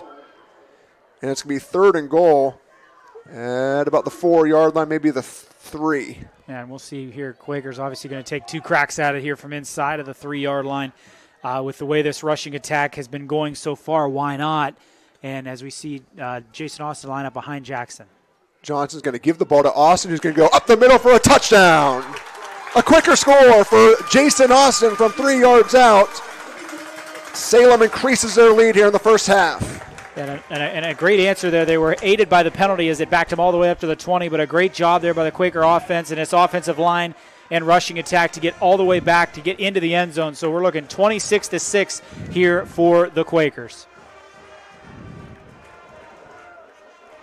Big score here. The only score so far here in the second quarter as both teams came out firing in the first frame. As Tom Nievich on for the extra point. There's a snap. It's a high one. Nicely done by Brock Young to get it down. The extra point is good. 27-6. Salem on top over Struthers here in playoff action. Week 7 at SEBO Stadium. We're going to take a quick timeout. Stay with us. You're watching the YSN Broadcasting Network. Greenwood Chevrolet in Austintown is going the extra mile. With the largest inventory of new 2020 Chevrolet vehicles, your journey to a better vehicle starts at the Mahoning Valley's #1 new car dealer, Greenwood Chevrolet in Austintown.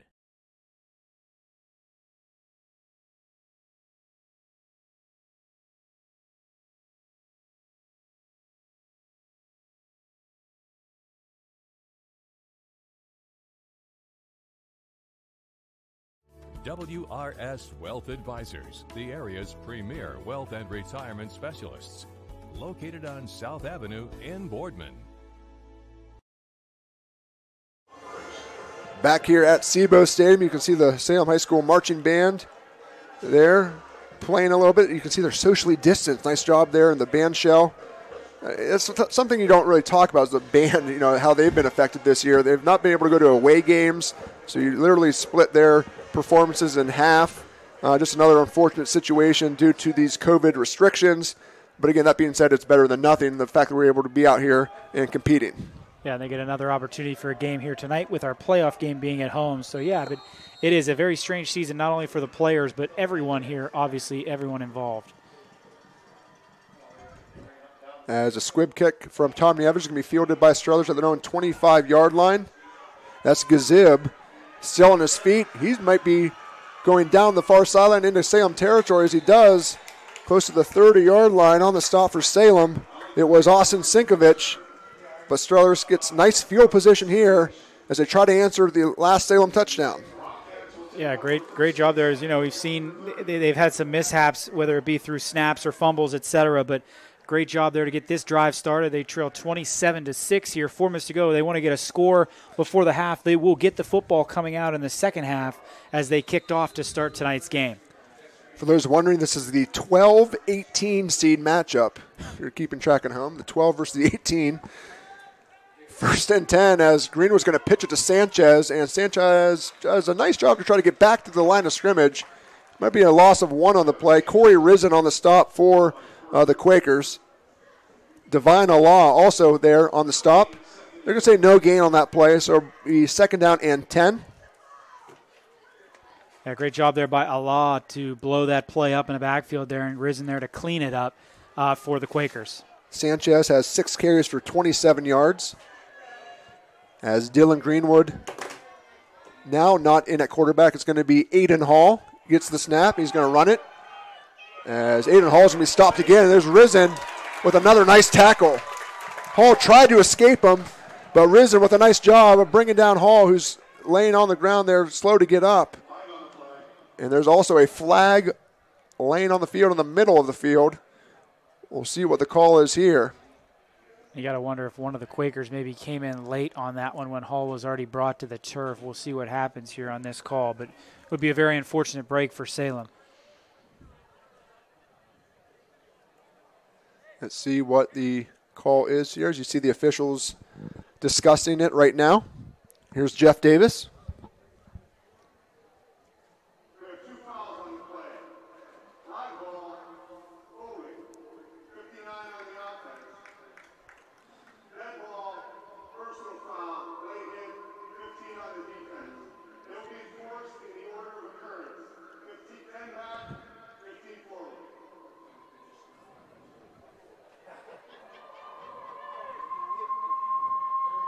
So 10 back, that's minus 10. 15 forward plus 15. So it's a 5-yard penalty for Struthers in their favor. So it's going to be second down and 5 from the 25-yard line. It's a good math problem right there. I was going to say, yeah. I mean, I love it. Integers. Yeah, it is. Working with number lines. Yeah, love it. Number line. Love it. Positive, negative numbers. Let's go. Second and 5 for this Struthers offense. And at the Salem 25-yard line. It's going to be Greenwood pump faking. Now he's going to run it. And he's got some room at the 20. He is tripped up. I think he has enough for the first down. As Greenwood runs for 6.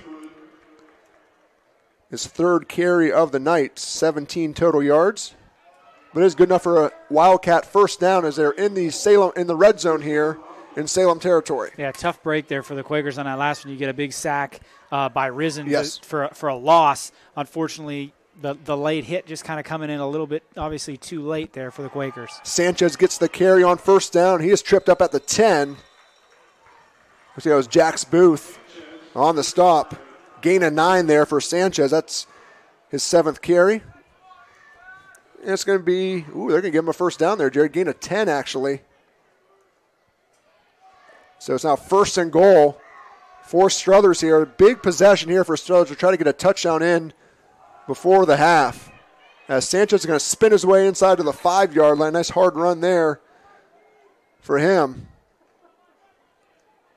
As Struthers will get control of the football to start the second half. So if you're them, you get a score here. Try to get a score, obviously, in your first possession of the second half. And it's a one-possession game.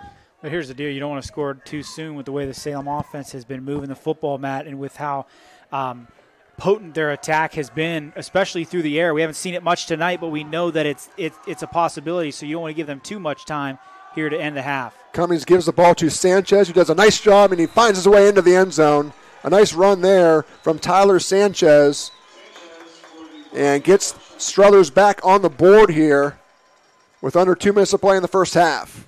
Yeah, 27-12, they're trailed by 15. We'll see if they decide to go for 2 here as the first kick they missed on their first touchdown here. But again, 1:50 left for this Salem offense, 2 timeouts. We'll see what Coach Johnson dials up when they bring the football back out. But nonetheless, Struthers a good answer there to get some points on the board here before the half. As they're going to try the extra point for the second time. The first one was blocked. High snap. This one's up, and this one's going to be good. So with 1:50 to go here in the first half, it's Salem 27, Struthers 13. You're watching the YSN Broadcasting Network. We'll be right back. 2020 will be a season like we've never seen before, but 21 Sports and YSN will be there for every key moment. The plays, the players, and the stories that will headline this season. Delivered by 21 Sports and YSN. Planning a project around your home or rental property? Trust the electrical service to the local experts with 62 years of serving the Mahoning Valley. Joe Dickey Electric is your local go-to source for responsive, reliable residential electrical work. From everyday maintenance and repairs to new installations, electrical upgrades, and safety inspections, no job is too big or too small. Call Joe Dickey Electric today, 800-549-3976, or visit DickeyElectric.com. That's DickeyElectric.com. Myers Family Insurance knows the importance of a great team. Our team continues to grow to help you with your Medicare and retirement needs. The annual election period is October 15th through December 7th. Now's the time to make sure your plan continues to meet your needs for the upcoming year. Call today.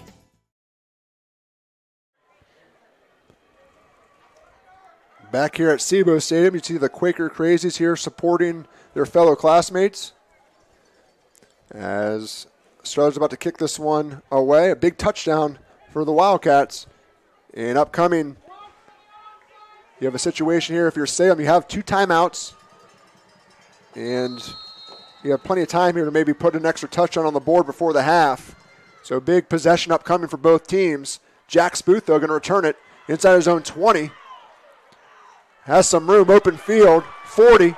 Crosses midfield to Struthers territory to the 45-yard line. So great field position here for the Quakers as they start their 2-minute drill to end the first half. Yeah, and that's one thing I didn't mention when I say giving the Quakers too much time is the fact that the way that special teams has been going here for Salem, Jax Booth and the X-line we saw on the one long return sets them up with perfect field position here to start this one. 1:41 to go, 2 timeouts left. Plenty of time here for the Quakers to put another one on the board. Yeah, Jax Booth does a nice job in the return game, either punt or kick returns, something that sometimes goes unnoticed. As they continue to give Salem good field position here tonight. Johnson's going to be back to pass on first down. He slings it over the middle, caught at the 40. Gang tackle there by 3 Wildcats. Close to a first down is Brock Young. It's going to be a gain of 8. And it'll be second down as the clock continues to tick. Yeah, great throw there by Jackson to thread the needle as they get back to the line. Pop pass, X-line, nowhere to go. Oh, boy. He's hit hard. And a flag comes flying in again from the back judge, Matt. Big hit there. Alex Cummings for Struthers. But let's see what this flag is all about here. As it stands, it's going to be a loss of 3 on that pass. And a lot of flags here in the second quarter. Yeah, Cummings blew that play up. X-line really nowhere to go. And we'll see what the call happens to be. It's going to be a personal foul. Oh, boy. So that's going to back the Quakers up significantly here. 1:17 to go on a what did they say, a blindside block? Yeah. Is that what that call is? But unfortunately, now the Quakers go all the way back to their own 45 here, and it'll still be second down, but 1:17 to go here in the first half. So 2nd and 20 for the Salem offense, now back at their own 45-yard line. Johnson going to throw it, rush out of the pocket, still throws it, complete. No, it's bobbled incomplete. As Brock Young was the intended receivers, couldn't bring it home. Coverage on the play for Struthers was Cam Bryant, and it's now 3rd and long for the Quakers. Yeah, we saw this a week ago, Matt. Salem had the ball, an opportunity to put a score on the board here before the half. A couple penalties backed them up, and I believe a sack on the play by an Alliance defender. So the 2-minute drill, Salem has struggled the last couple weeks here right before the half, and we see it here again tonight. Great promising return set up the drive, but now we're looking at 3rd and long. And Struthers now might have some time to get the ball back as Johnson's going to keep it on a quarterback keeper up the middle, and he gets to about the 50, and another flag comes in. Maybe a little bit of a late hit there. I don't know about that, but we'll see exactly what this flag is all about. I'm just trying to guess here. Well, the timing 5-yard pickup, go ahead. Yeah, the timing of where it came in, that's what you got to think, either a late hit or maybe a face mask, as it was just Johnson and the defender, but we shall see.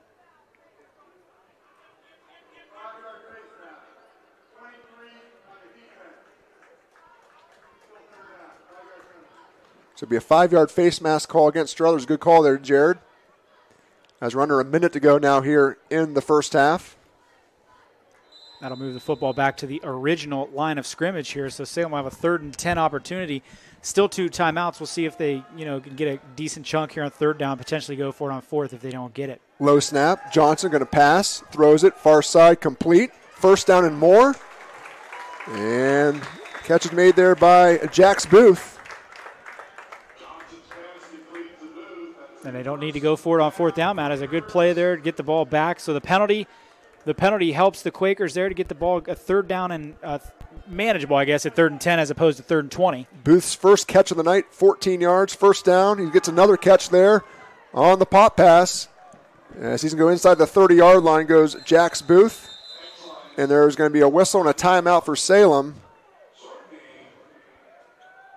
As PA announcer Gary Goddard gave that catch to Blaze Exline, I think just out of habit, as Booth caught that one. And usually it is Exline in that role.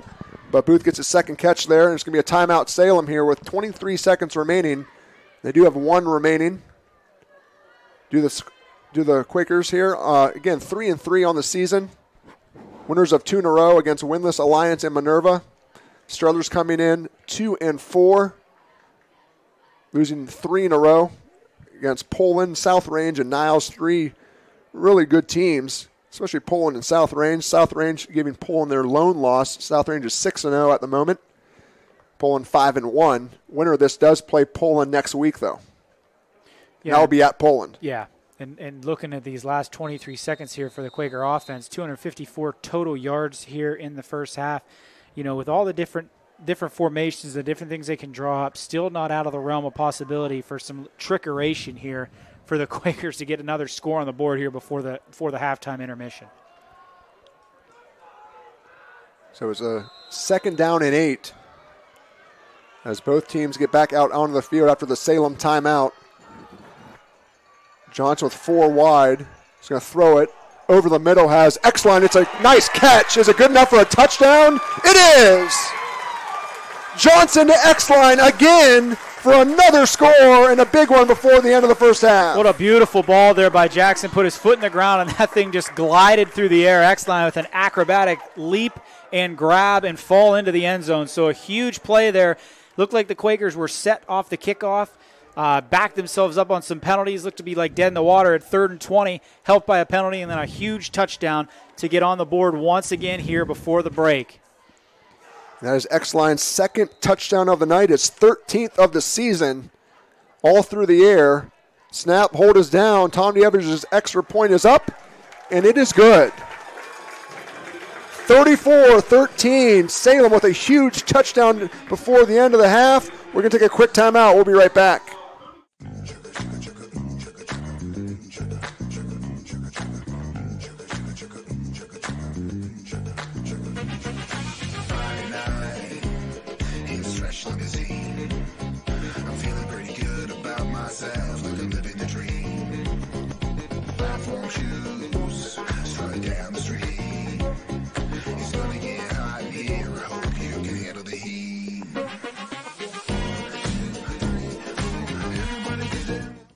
This is Jim Myers with Myers Family Insurance, your local Medicare and retirement resource. We're excited to have sports back. Whether you're on the field or cheering from the stands, sports unifies communities and brings hope for the future.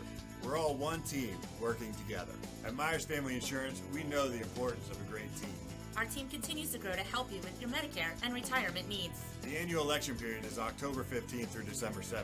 Now's the time to make sure your plan continues to meet your needs for the upcoming year. Call today.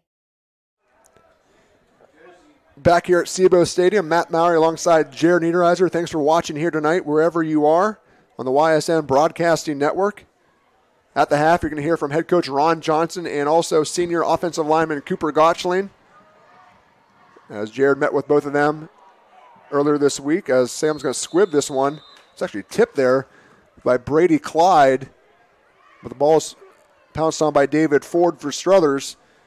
And Sam with 1 timeout, Struthers with 2. If I'm Struthers, I'm probably just going to come out here and take a knee to end the first half. Again, 34-13 for just joining us. It was a very eventful first quarter, especially for about a minute, where 3 touchdowns were scored in a minute's time span of game clock.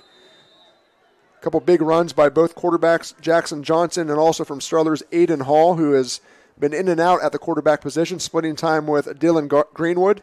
I feel like Greenwood's kind of taking the majority of the snaps under center as he is out there in the shotgun. and he's going to run it. No, that is Hall. My mistake. Go figure. As Aiden Hall is brought down by two Quakers there. Monroy, Johnson both on the stop there. As Aiden Hall rushes the ball for the 7th time tonight. And that will be for the last play of the game, or of the half, excuse me. No gain on that carry. And Salem finds themselves on top 34-13 at the half. Jared, what are your thoughts here as we go into halftime? Well, Salem has pretty much dominated that first half we saw, but Struthers just some self-inflicted wounds. They had a few snaps go over the head of the quarterback, which backed them up yards, and then one turned into a fumble. So really, the only turnover we've seen tonight in the ball game cost Struthers some points, and they find themselves now trailing by 21 on the scoreboard here at halftime. All right, so we're going to take a quick timeout, and then again, like we said, we'll hear from both head coach Ron Johnson and Cooper Gotchin. Our score at the half, Salem 34, Struthers 13. You're watching the YSN Broadcasting Network. 21 News. Let's get right to our top story tonight. More experienced reporters. A new Wilmington restaurant. GM Lordstown. Telling more local stories. We'll look at efforts boy is recovering from a broken around our valley. Community in Niles. We are here in Youngstown, right up. Because you expect Important for everyone. No place like home. more local news. In Mercer County Court. 21 News is our valley's #1 local news. Welcome home to a home made homier with Baird Brothers Fine Hardwoods. Inspiration starts at BairdBrothers.com and is turned into reality when high-quality hardwoods are delivered right to your home. Baird Brothers has the latest design trends, shiplap and skinny lap interior siding, antique oak rustic flooring, and, well, you'll find them all at BairdBrothers.com. Ordered easily, delivered conveniently, enjoyed comfortably. BairdBrothers.com. Hello and welcome to the Week 7 edition of the Coach's Corner. This is YSN's Jared Niederheiser, and joining me, as always, is Salem head football coach Ron Johnson.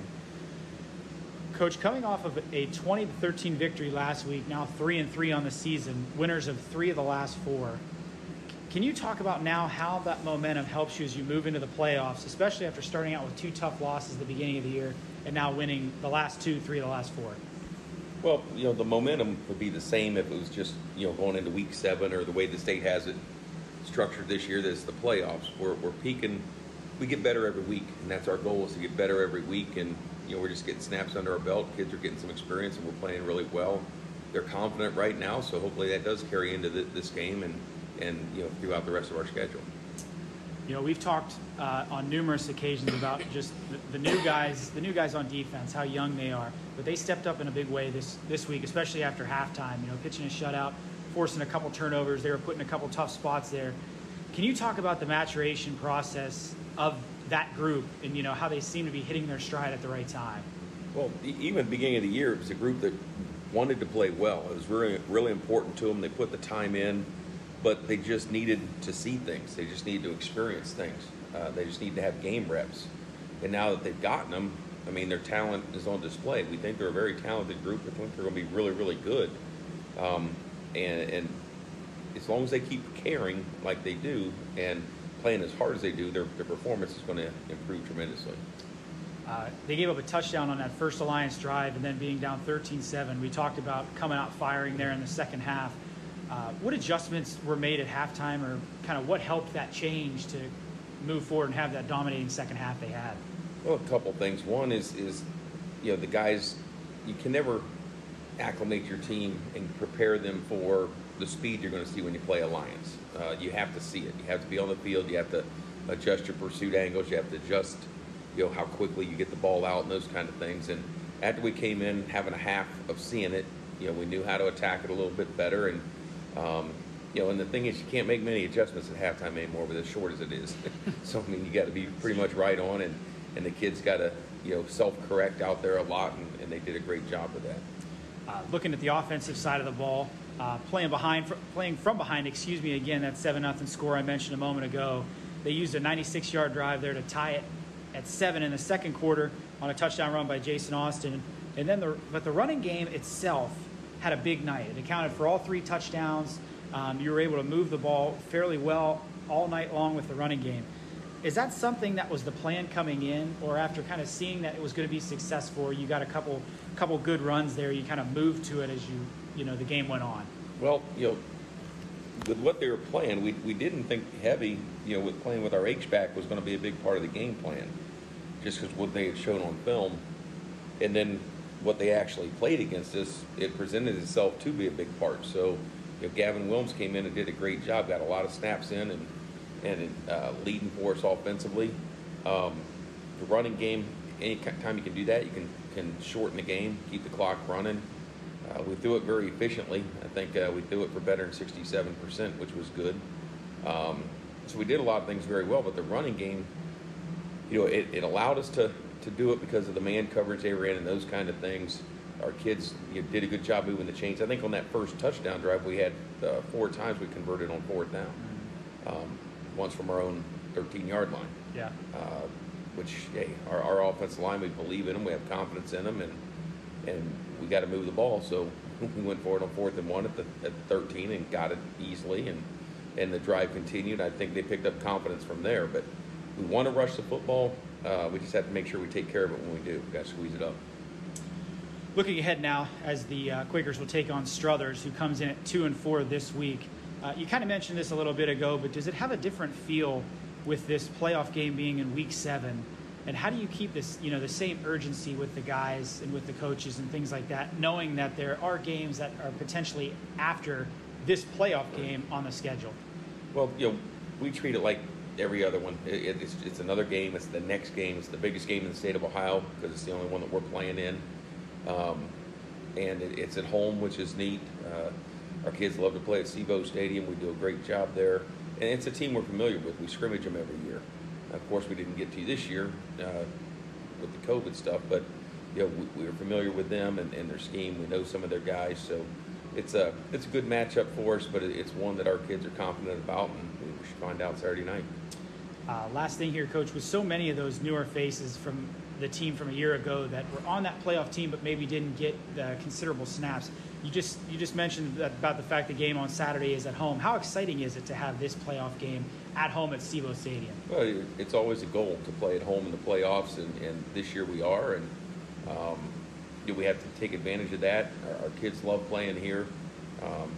It's just a great venue, so we're excited for it, and they're excited to get their opportunity this year. All right, Coach. Well, we wish you best of luck this week against Struthers and the rest of the way this season. Thank you.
Hello and welcome, ladies and gentlemen, to the Week 7 edition of the Player Profile. I'm YSN's Jared Niederheiser, and joining me is Salem senior offensive lineman Cooper Gotchley.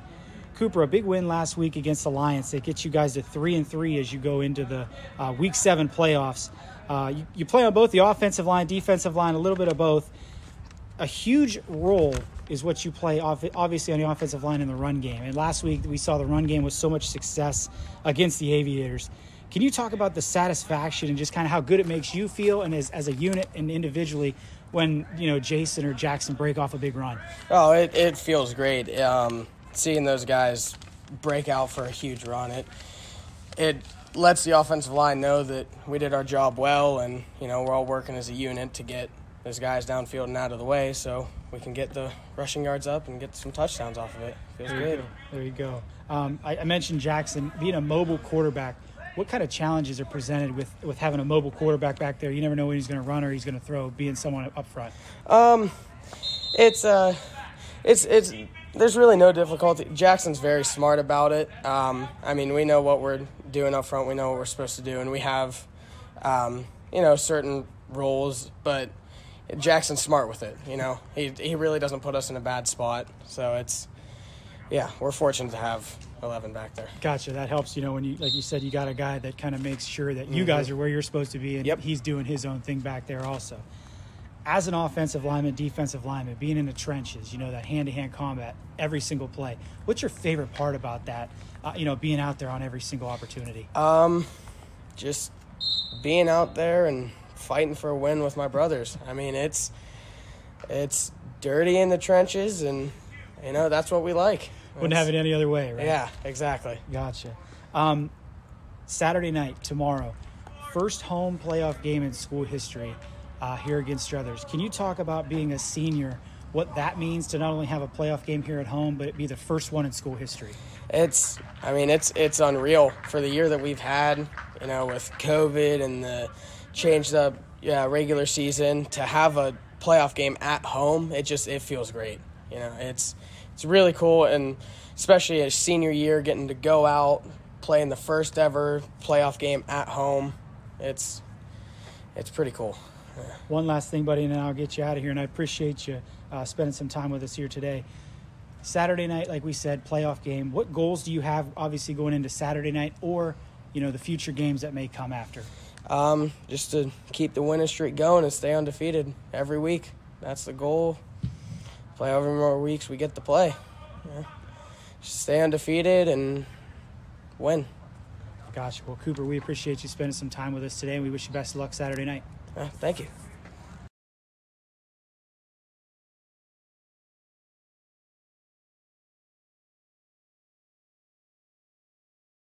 Greenwood Chevrolet in Austintown is going the extra mile. With the largest inventory of new 2020 Chevrolet vehicles, your journey to a better vehicle starts at the Mahoning Valley's #1 new car dealer, Greenwood Chevrolet in Austintown. WRS Wealth Advisors, the area's premier wealth and retirement specialists. Located on South Avenue in Boardman.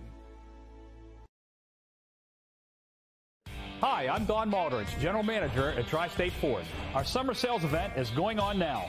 We want to help you get back to it with the Ford Promise, now available on a new or pre-owned vehicle. If you lose your job, you can return it up to 1 year from the date of purchase. Shop now for the best selection and 0% financing for 72 months. Plus a 10-year, 200,000-mile warranty and more. Now that's the Tri-State Ford advantage. Tri-State Ford East Liverpool or visit tristateford.net. Attention football fans, order Coca's Pizza tailgate package for only $54.99. You'll receive 24 slices of our delicious cheese pizza, 20 jumbo wings, and 2 of our famous foot-long pepperoni rolls. Coca's Pizza, we serve it hot. Hi, this is Tommy Clem, owner of WRS Insurance Solutions. WRS Insurance Solutions is a local independent agency that specializes in life, Medicare, long-term care, and disability products. Call us at 330-953-3722 or visit us at wrsinsuranceSolutions.com to learn more. Good luck to all the student athletes in the Valley. Back here at SIBO Stadium, our score at the half, Salem 34, Struthers 13. Matt Mowry alongside Jared Niederheiser. An entertaining first half, Jared, especially in the first quarter. Why don't you hit us up with the scoring summary thus far? Yeah, the scoring got started there in a hurry. The Quakers on their very first drive went 6 plays, all on the ground. Jackson Johnson, a 1-yard touchdown run. Extra point was good, went up 7-0, but Struthers not to be outdone on one play. On the ensuing possession, Aiden Hall went 68 yards, outrunning the entire Quaker defense for a touchdown. The extra point was missed, but I believe it was blocked to make it 7-6. Quakers came right back. A big kickoff return by Blaze Exline set up a good field position for the Quakers. Jackson Johnson, a 44-yard touchdown run right up the middle, made it 14-6 Quakers. Salem would get the football back on a fumble on a snap exchange to Hall. Then it would be a 4-yard touchdown run, or pass, from Jackson to Blaze to make it 20-6. The extra point for the Quakers was blocked on that one. We move into the second quarter. Salem would open up the scoring in the second quarter again. A 3-yard touchdown run by Jason Austin, which made it 27-6 with the extra point. Just before the half, 1:50 to go, Struthers would get back on the board on a 5-yard touchdown run by Sanchez, Tyler Sanchez, that is. They would make the extra point, 27-13. But then right before the half, on a beautiful toss up over the top, Jackson Johnson to Blaze Exline, 29 yards for the touchdown. The extra point good, made it 34-13 at the half, which is where we stand at the moment. Individually for Salem, Jackson Johnson, 9 of 14 through the air, 106 yards, 2 touchdowns, both to Blaze Exline. Exline with 4 catches on the night for 54 yards with those 2 scores. Jax Booth has 2 catches for 16 yards. Brock Young has 2 catches for 29 yards, and Austin Sinkovich has a catch for 1 yard. Rushing the football, Jackson Johnson leading the way in that category for Salem as well. 13 carries, 148 yards, and those 2 touchdowns that you mentioned, Jared. Jason Austin has 7 carries for Salem for 27 yards and a touchdown, 175 yards total yards on the ground for the Quakers in the first half. As for Struthers, they're led on the ground by Tyler Sanchez, 9 carries for 47 yards and a touchdown. And also for Struthers was Aiden Hall, 7 carries for 101 yards, including that long touchdown run. Also for the Wildcats, Dylan Greenwood, 3 carries, 17 yards. And Cam Bryant had a carry for -2 yards. Throwing the football, they've only thrown the ball 3 times, all from Dylan Greenwood, 1 for 3, 12 yards. The lone catch for Struthers was Josh Marshall. So those were our first half statistics. As we get into the third quarter, Struthers will be receiving the ball to start the second half. Again, Salem put in a touchdown in the closing seconds of the first half, and it was a big one here to extend their lead to 21 as we start the third quarter here. Again, 30 points, I believe, still is the running clock rule. We have not gotten to that point at all in any of our games this season. But by far the highest scoring first half for Salem so far this year. Yeah, they have 42 points, I believe, is the most points they've scored all season, Matt. So they already have 34 in the first half. They're doing something right. They're doing something right here offensively. So again, we appreciate you tuning in here tonight. I know you can watch any of the games this weekend on YSN for $9.99. Next week we will not be there. Jared and I will not be at the game next week if Salem does hold on as we travel to Poland, does the Salem Quakers. If they hold on to this lead here in the second half, the winner of this matchup plays the Bulldogs. Yeah, Jared and I will be out of town next week regardless of win or lose for the Quakers. So hopefully we'll hear you again in week number 9, wherever that is, for the Salem team. As Hayden Tomnievich, the freshman, about to kick this one away. So, again, there was a lot of big plays in the first quarter, then kind of both teams settled down a bit. And Salem, again, finding a lot of success again on the ground for the second consecutive game here against Struthers again with 175 yards on the ground. But again, Struthers 163, so both these teams evenly matched on the ground here so far. As Tommy Evers is going to kick it away to start the second half. And it's going to be Gazib on the return. Switches fields here, and he's got nowhere to go as Landon Cooper brings him down close to the 30-yard line. And that's where the Wildcat offense will start the second half. Again, Struthers and Salem meeting for the first time since 2010, where Salem was victorious against Struthers 34-21 here at SIBO Stadium. Going back to 1999, from 99 to 2010, both these teams met every single year. Struthers with a 7-5 advantage, although the Quakers are 2-4 here at home against Struthers, but they're looking to improve on that here as they renew this old conference rivalry with the Wildcats. Struthers going to have 1st and 10 with Greenwood under center here. Greenwood and Hall have split quarterback duties here tonight. As Greenwood's going to pitch it, and that is going to be Cam Bryant on the carry for the second time tonight. He only touched it once, and the second try is going to be good for 9 yards, Jared. A good pickup here on first down. Yeah, great play there on the pitch to Bryant there on that side to get started here. And as we said, Struthers trailing by 21 points, Matt. Need a little bit of sense of urgency. Obviously, a lot of football here left to be played, but they want to, they got to continue to move the football in the right direction and put some scores on the board to get back in this football game. Greenwood remains in the game at quarterback on 2nd and short. Under center this time. Rolls out to his right. Pressure pursuing. Pass falls incomplete to Gazib. Divine Allah brought the hurry for the Quaker D. It'll be 3rd and 1.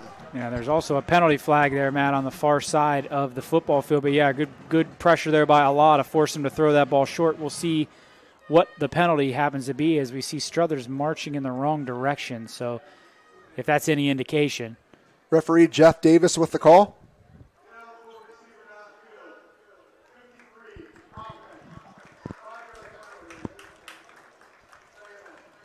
So it'll be an ineligible man downfield for the Wildcats, 5-yard loss, and it's going to remain 2nd down. So 2nd and 6 here for Struthers. I feel like our camera's a little low here. Again, we want to say a special thanks, though, to Frank Zamorelli and Dan Bricker and their crew here at SIBO Stadium for hooking us up with the video action linked in with the scoreboard. As Tyler Sanchez is going to get the carry. And he's going to have a first down, Jared, as he closes in on the 45-yard line. Yeah, it's a gain of 8 yards to move the chains. Yeah, good run there as they answer after that penalty. Back them up. They would have had a 3rd and short opportunity, nonetheless, a 2nd and 6. But irregardless, they do get the first down, and we'll get an opportunity here to move the chains. Good look at the Salem defensive line there. Toby Jezik, number 70. Of course, Caleb Stockman there, 61. Isaac Laflemme, number 59, as Sanchez can get the carry again. Gets away from 2 or 3 Quaker tackles as Landon Cooper finally brings him down, as does Corey Risen. I believe his brother is Colin, my mistake. Colin's the younger brother. But, yeah, 3 Quakers had a 7-yard pickup. 3 Quakers had a shot to bring him down in the backfield, Matt. None of those were able to do so. So a good job of a 2nd, 3rd, and 4th effort there by Sanchez. Sanchez now 11 carries, 62 yards, 2nd and 3 as the Wildcats approach midfield. Sanchez gets the carry again. Here comes another flag, Jared. And a second flag comes in late. Ball gets down to the 44-yard line of Salem, but I believe this one's going to come back. Yeah, Anthony Mudrick for Struthers, the offensive lineman, kind of slam dunked a Salem defender there.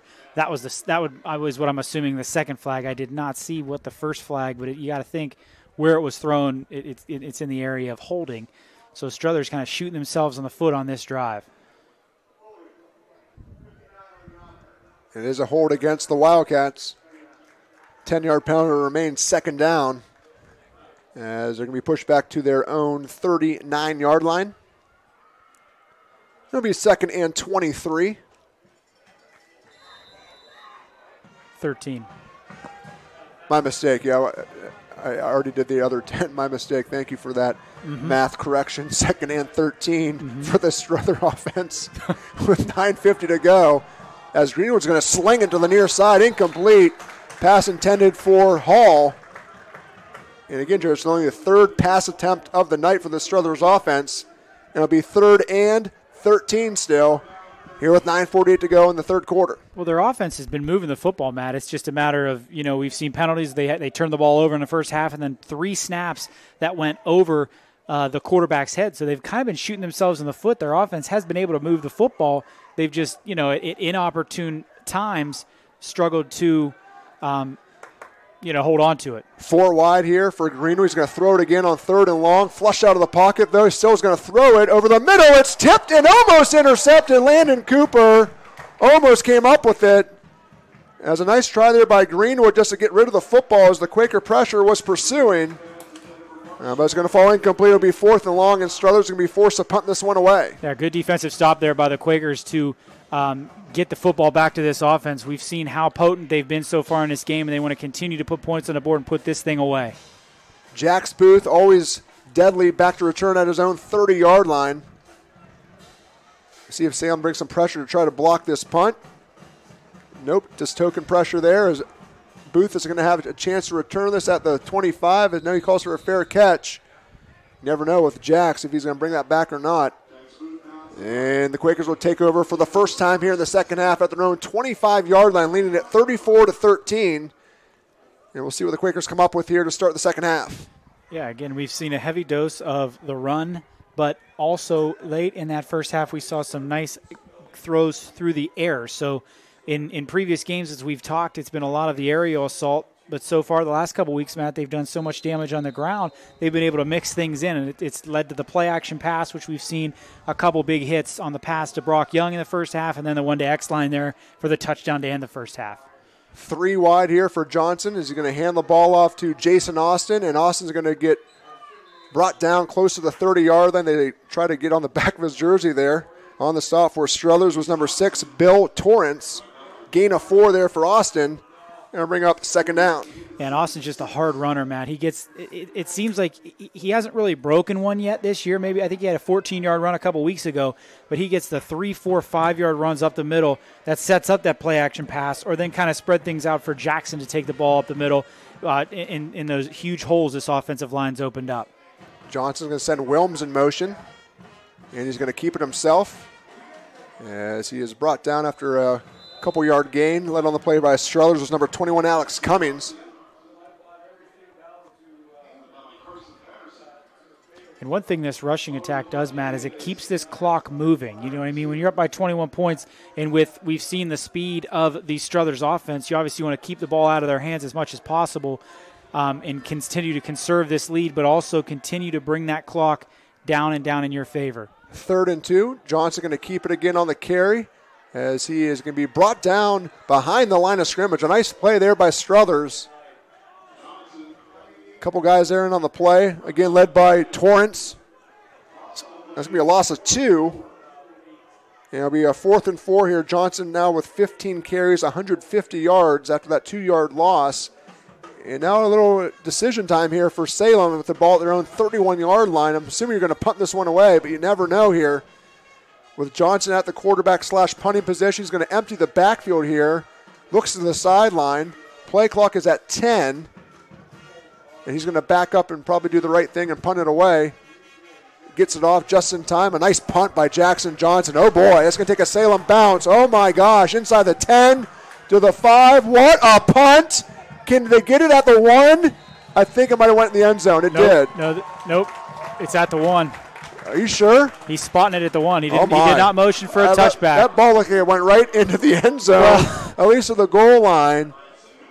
I mean, 3 Quakers. What a punt, though, 3 from Quakers Jackson were standing Johnson. there. I didn't know if any of them were going to get to the football on time, but Blaze X-Line with his speed was able to get there. And they mark it at like the 1-foot line. So a huge spot here for this Quaker defense. We saw them get a safety a few weeks back against Marlington in a location similar to this. So let's see if they get a little bit of pressure, get an opportunity here for a safety and get the football back. But an unbelievable punt there by Jackson. Yeah. So midway point here of the third quarter. And Struthers is deep inside their own territory here at the 1. Again, I'm not sure how that was not a touchback, but we'll take it if you're a Salem fan. shotgun formation here. It's going to be Hall taking the carry, calling his own number. Just get some breathing room for the Struthers offense. I think he does get a couple yards on the carry. Monroy led the charge there with Allah. Gain of 2. And bring up second down. Yeah, and he's a guy you got to keep home, Matt. You got to keep him bottled up there because if he squirts through the middle there, he's gone. You know, there's not a Quaker that's going to catch him in the open field. So very fortunate there. The Quakers were able to bottle him up and bring him down as now Hall goes to the outside. Greenwood back in at quarterback. And Greenwood's going to give the ball to Sanchez, who goes up the middle as well. Dylan Monroe with a nice hit at the 5-yard line. 2 more yards there for the Struthers offense. Brings up a 3rd and 6. And one thing we've seen out of this Quaker defense, Matt, is they've gotten a lot more confidence as the weeks have gone on. As we said, winners of 3 of their last 4 ball games. You know, there's a little different zip, a little different feeling in the red and the black of the Quakers. You know, when you have a lead or you're in the football game or you're fighting for every single play because the next play is the one that could decide the football game. What's a big play here, Jared, on 3rd and 6 for Greenwood. He's going to throw it over the middle, incomplete. Ball was dropped at about the 20-yard line. 2 Quakers there in coverage. Hall was the intended receiver, and it's going to be a 3-and-out for the Wildcats. And now they just got to get this punt off here from their own 5-yard line. And Coach Johnson just came out onto the sideline and motioned to Jax. I think he wants him to maybe call for the fair catch a little bit sooner here if he does so. But Jax are standing on the Struthers 35-yard line. So the Quakers get an opportunity here to get the football back. Great field position. Hall has some time to punt this one away. And Booth is going to call for a fair catch. It touches him, and the ball's loose. The ball's just at the 40-yard line, and I think Struthers might have got on the football. And it's going to be Wildcat ball at the 45-yard line. A rare miscue there on special teams for Jax Booth as he couldn't bring it in. And all of a sudden, that's about a 40-yard pickup for Struthers as they're going to retain control of the football. Yeah, it looked like he might have been interfered with there, Matt. But, yeah, at that point, just very unfortunate. Booth unable to bring that football in. So Struthers with a gift. They'll get the football back. 6 minutes to go, third quarter. Move the ball down all the way almost to midfield. Is that considered a turnover? I mean, Salem did not really gain possession. I think it's considered intended, a fumble. I guess, or it would be a turnover, yes. As it's going to be an option play, as Sanchez is going to get it way behind the line of scrimmage all the way back to the 40, because Salem was all over it from the start. What a play there. Monroy for the Quakers, and also number 75, that's John Kidd. Loss of 5, second down. Well, got to give a lot of credit to number 15, Divine Allah, as he blew that play up. Kind of made Greenwood get rid of it, but a good stutter step there. Allah then able to go back to the ball carrier, and then the rest of the Quakers cleaned up the mess. So a great job there by Allah and the rest of that Quaker front line for the stop in the backfield. John Kidd is not really much of a kid. He's a 215-pound lineman. He's only a sophomore. A lot of potential there as Greenwood's going to roll out on second down. He's going to throw on the run. He has a man on the far side. It is incomplete. It is. They're going to say it's incomplete. Didn't look like he completed the catch there. Number 4 for Struthers was Josh Marshall, the intended receiver. It'll remain third down. Yeah, Greenwood just kind of led him a little bit too far, was unable to bring that thing down inbounds. Good coverage over there by Jackson Johnson, also Landon Cooper in there for the Quakers. So a big break there for Salem. That would have been a long first down conversion there, but nonetheless, it'll be 3rd and 14 now for the Wildcats. Yeah, Greenwood now 1 of 7 throwing the football here this evening. On 3rd and long here for Struthers. Look like there's going to be a false start there. A little too eager there to get that play going there for the offensive lineman for Struthers. And it's going to be 3rd and 19 now. Struthers goes in the wrong direction. Yeah, now we'll see what Salem elects to do here defensively. Do you pin your ears back and try to put some pressure on Greenwood, who, as you've said, 1 of 7, struggled to complete passes to this point in the ball game, or do you kind of sit back and keep him from making the play? It's 3rd and long. Greenwood rolls out to his left. Allah is in pursuit. He overran him, almost still brought him down. Now Greenwood's going to switch fields, throws across his body, and it is caught at the 50. A nice play there by Chaz Iconic. Donnie Ash was there on the coverage. It's going to be a gain of 15 yards short of the first down. Yeah, but it gives them a 4th down and manageable here. Yeah, and Allah was in pursuit as Greenwood turned around. Allah just missed or just whiffed on him and went past him. And then a great job by Greenwood to get outside the pocket and complete that pass. So that gives them a 4th down here and about 4 yards, 4:34 and counting here, third quarter. 4th and 4. Greenwood's going to throw it again. Rolls out to his left. Fires, and it is going to be caught, but short of the first down. Landon Cooper does a nice job of bringing down the receiver. The catch was made again by Iconiak. Are they going to give him? He's going to be short, right? Yeah, he was short. Yeah, they already motioned that Salem will have the football here. I think they're marking where Salem will have it first down. But yeah, great play there by Landon Cooper to come up and make that play. Because he doesn't come up there and make contact immediately, that's a first down Struthers. So great play there by the senior defensive back. Yeah, Cooper's really gotten better as the season's progressed for this Quaker defense. Yeah, we saw a lot of broken coverages, not just by Landon himself, but the secondary has made great strides, as this whole defense has, as the season's gone on. You know, the maturation process they've had, they've been kind of learning on the fly, getting live snaps as opposed to the preseason they normally would. Johnson's going to get it here on first down. He's going to roll out to his left here as he is corralled by Struthers, defensive lineman there. That was 57, Troy Gordon on the stop. 2-yard pickup for Jackson. Second down upcoming. Yeah, really nowhere to go. He was trying to take that thing wide all the way across the field there, but just really couldn't get there. Great job by Gordon to blow that up, force him back to the inside, and then he was able to make the play. Still no scoring here in the third quarter, Jared. Both teams just kind of going back and forth a little bit. As Johnson's going to hand the ball off to Austin. Delayed handoff as Austin's going to have some room up the middle. Gets into Struthers territory to about the 42-yard line. That's about a 10-yard pickup and a Quaker first down. Yeah, he must have heard what I said a few moments ago, Matt, when I said he's getting those hard yards, really hasn't broken one. Great run there by Austin right up the middle. Shed a couple tackles, able to pick up a first down here for the Quakers. Not only keeps the clock moving, but keeps the chains moving as well. Good hard run there by the junior running back. And it's first down and 10 for this Quaker offense at the Struthers 42-yard line. Johnson's going to keep it, and he's going to run it to the inside the 40, maybe to the 38-yard line. Gain of 4. We apologize for the scoreboard now. It is not 4th and 6. It is second down and 6. Under 3 minutes to go. Yeah, second down and 6. And again, as we said, using this running game to kind of continue to kill some of this clock as we got about just under 3 minutes to go third quarter.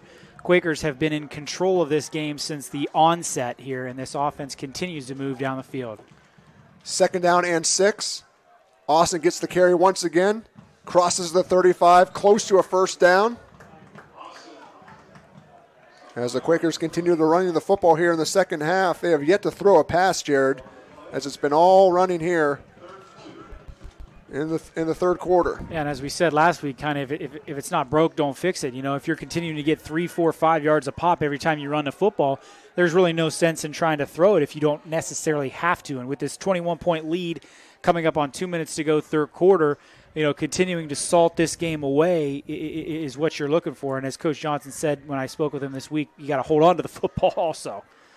Johnson, the shotgun's going to keep it on third down, hurdles a man, and he's going to be brought down short of the first down. It's going to be close. Let's give him a little bit of forward progress. I think it's going to be about a yard short. Gain of 1 there on his 18th carry of the night. As the clock continues to tick here in the last moments of the third quarter. Johnson now 18 carries here at 157 yards and 2 touchdowns. Yeah, again, fourth and 1 here. 1:24 to go, third quarter. You got to think Quakers probably going to go for it here, this deep inside of Struthers territory. Johnson's going to hand the ball off to Austin, and Austin is going to be short of the first down. He's brought down for a loss of 1, maybe 2 yards. The Wildcats were all over that one Alex Cummings led the way for the Wildcat defense, and the Quakers are going to turn it over on downs. Yeah, and again, a little bit of life there for Struthers. Even though they trail by 21, we've seen their quick scoring ability with the speed and the talent they have in a backfield. We haven't seen a lot of Aiden Hall at quarterback since really that first quarter. We've seen much more from Dylan Greenwood. But again, with their talent and their skill players, they can score just as quickly as this Salem offense can score. So Salem defense not out of the woods. Still need to continue to play with that pressure in that urgency here in this football game. Greenwood in at quarterback still in the shotgun on first down. Sanchez gets to the carry. Good effort there by Sanchez as he's hit going forward at about the 41-yard line. Sinkovich in on the stop along with Kidd. Van Horn also on the stop. Gain of 5 on that carry for Sanchez. Yeah, Jackson Johnson had a shot at him there in the backfield, upset with himself. He was unable to bring him down, but Van Horn able to make the play. Great play there by the young man for Salem. However, good first down carry there for Sanchez. 3 wide to the left, 1 to the near side. Shotgun here for Greenwood. Fakes a handoff. There's a screen. Complete. Far side of the field, but Landon Cooper's all over it again. Another big hit by Cooper. As Alec Grzib, number 7, made the catch for Struthers. But it's going to be a loss of 3 on that completion. So on back-to-back drives, Landon Cooper has come up with 2 huge plays, Matt. We saw it on the 4th down there a moment ago, and then that one on a 2nd down swing pass, just able to shoot through, avoid the block, and blow that play up in the backfield. So great play as we end the 3rd quarter there for the Quakers and turn this thing over here to the 4th quarter as the Salem, no scoring in that 3rd quarter after we saw all the fireworks in the first half. Salem will take a 21-point lead here into the final quarter of the ball game. 34-13, you're watching the YSN Broadcasting Network. We'll be right back. 2020 will be a season like we've never seen before, but 21 Sports and YSN will be there for every key moment. The plays, the players, and the stories that will headline this season. Delivered by 21 Sports and YSN. Planning a project around your home or rental property? Trust the electrical service to the local experts with 62 years of serving the Mahoning Valley. Joe Dickey Electric is your local go-to source for responsive, reliable residential electrical work. From everyday maintenance and repairs to new installations, electrical upgrades, and safety inspections, no job is too big or too small. Call Joe Dickey Electric today, 800-549-3976, or visit DickeyElectric.com. That's DickeyElectric.com. Myers Family Insurance knows the importance of a great team. Our team continues to grow to help you with your Medicare and retirement needs. The annual election period is October 15th through December 7th. Now's the time to make sure your plan continues to meet your needs for the upcoming year. Call today. Back here at SIBO Stadium, Struthers with control of the football as we start the 4th quarter. 3rd and 7. It's going to be Greenwood going down the field. Has a man, he undershot him, incomplete. It was Hall, the intended receiver. Cooper there on the coverage. There's a little bit underthrown there, Jared. Yeah, underthrew it. I don't think Hall knew when the ball was coming because as soon as he turned, the ball was already well behind him, unable to adjust to that football. So he had Cooper beat, which is very fortunate for Salem. That ball was underthrown. 4th down and 7 now for Struthers. Ball on their own 38-yard line. It is 4th down. Scoreboard off a little bit. There it is. 4th and 7. And you're at this territory here, Jerry. You just got to go for it. Just hope for the best. Greenwood going to pass it over the middle, and it is almost intercepted. Falls incomplete. Donnie Ash there for Salem to break that one up. It'll be Quaker football at the Struthers 38-yard line on the turnover on downs. Yeah, Ash had a chance to get his first interception of the season. Nonetheless, was able to at least knock it down. Either way, gives possession back to this Quaker offense with a chance to put a score and the proverbial nail in the coffin here for the Quakers, potentially, as they would go up by almost 30 points. Greenwood now 4 of 12 through the air for 26 yards. As Struthers had their success on the ground, but when you're down 3 scores, you got to go through the air. Aiden Hall leading the way for Struthers, 8 carries, 103 yards. Tyler Sanchez, 14 carries for 65 yards. But speaking of running the football, Jared, that's all Salem has done here in the second half. They've yet to throw a pass. That is technically a pass to Blaze X-Line, though. And he's going to be wrestled down on the near sideline about the 35-yard line. Gets about 3 yards on that catch. Grzib on the stop for the Wildcats. 5th catch of the night for X-Line, 57 yards, 2nd down. Yeah, and again, with the tackle, more importantly, that keeps the clock moving as he was tackled inbounds. But, yeah, X-Line we've seen over the first 5 weeks of the season. He's been the go-to guy through the air. I believe he had 7 catches a week ago. He's got 4 or 5 here tonight. Just hasn't been the big play threat, but really hasn't needed to be as we've seen this rushing attack the last 2 weeks kind of come on.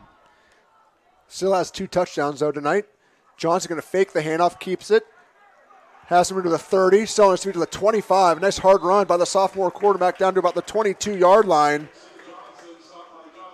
It's going to be good for about a 13-yard pickup on his 19th carry of the night.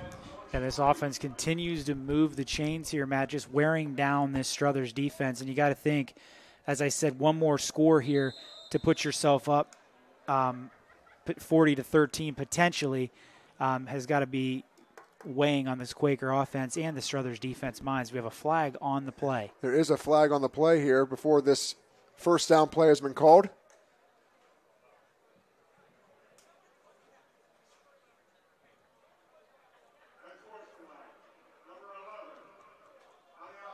Unsportsmanlike against Salem.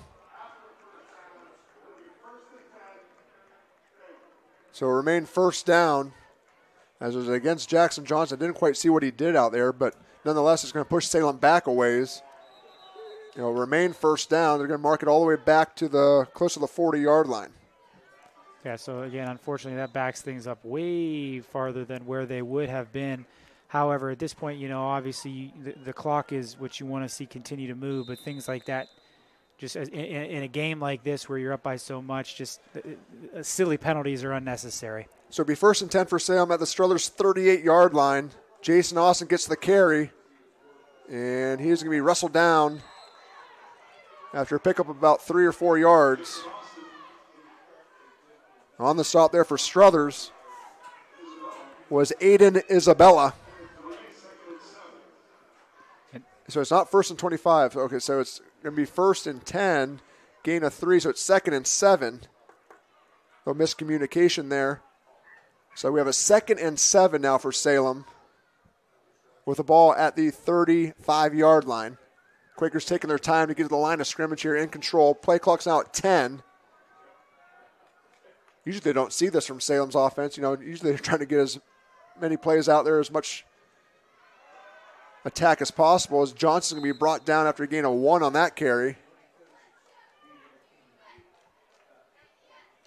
You know what I mean, Jared? Usually we see a lot more urgency. A lot more urgency. Offense, yeah. Run to the line, trying to get a play off. But, we also haven't seen Salem with a lead of this magnitude so far. I mean, the Minerva game, but Minerva continued to put scores on the board and put the pressure, and Salem's offense had to continue to score as well. So we haven't seen Salem in a situation like this so far yet this season. 5 wide here for the Quakers. Hard count by Johnson. Almost drew a Wildcat offside. 2 or 3 of them. Play clock now at 8. Jackson backing up here. It's going to be a quick screen play complete to X-line. Makes a couple nice nifty moves, but he can't get upfield as he is brought down behind the line of scrimmage on that completion. And it's going to bring up a 4th down here for the Quaker offense. Things are starting to get chippy, Matt. We've seen a couple Struthers players take down some Salem players after the whistle. We've seen some words be exchanged, and it's going to be another unsportsmanlike conduct. This one on Struthers, however. So things are starting to get a little bit chippy, and unnecessarily so. That's going to be an automatic first down. So Struthers would have had Salem on a 4th and 8, and instead it's going to be 1st and 10. So it's a 15-yard penalty. According to Jeff Davis, the referee, as they have yet to move the chains here. As both sides, the people that are here, the fans that are in the stands, you can tell are a little restless with all these flags that have been thrown here tonight. Well, not only the restlessness of the flags, but probably just the chippiness, the unnecessary penalties we've seen over the last 5 or 6 minutes of real time, couple minutes in this football game. Just the unsportsmanlike and things like that. You don't want to see that in a game like this. I mean, Salem in control, just continue to milk this clock.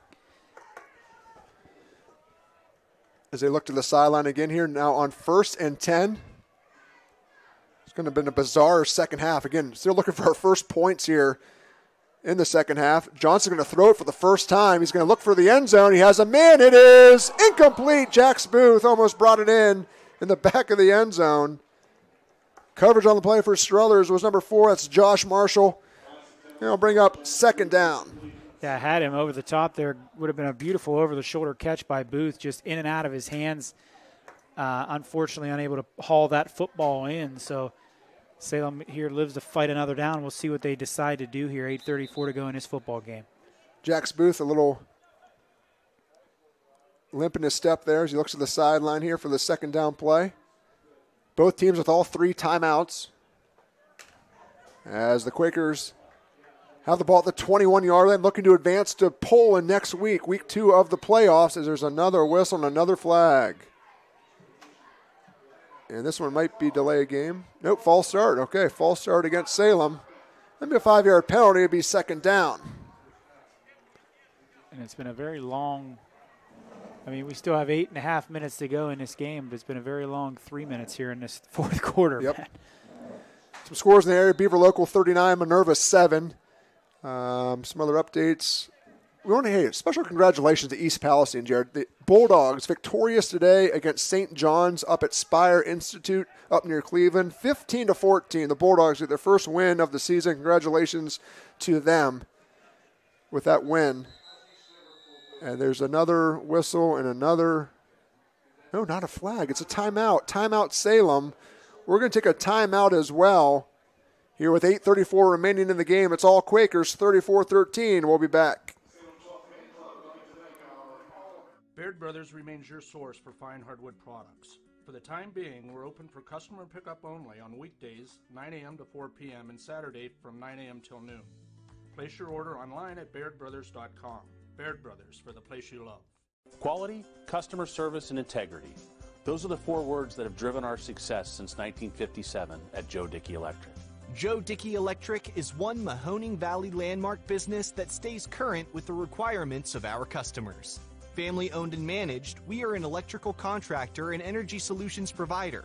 Every member of our team adds to his or her skill set through ongoing training. Residential, commercial, industrial, automotive, and more.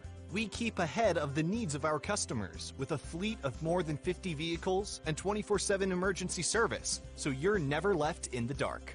The 4M Company, being an architect and construction manager for over 40 years, has had the opportunity to use many different electrical businesses for our projects. The depth, quality, and knowledge. Back here at Sebo Stadium, it's a 2nd and 15 out of the Salem timeout. It's going to be a handoff, maybe a pop pass. It doesn't matter. It's a reverse the Blaze X-line. And X-line goes down the far sideline. It might get back to the original line of scrimmage. And see where they spot him here, Jared. I think about a gain of 6, maybe 7. 3rd and 8. So a gain of 7 on that carry by X-line. Yeah, good discipline there by the Struthers defenders to stay home and keep X-line from getting to the outside, getting even more yardage. Nonetheless, it'll bring up a 3rd and 8 here for the Salem Quakers. 3 wide to the right, 1 to the far side. Johnson's going to throw it on 3rd down. He has it over the middle, incomplete.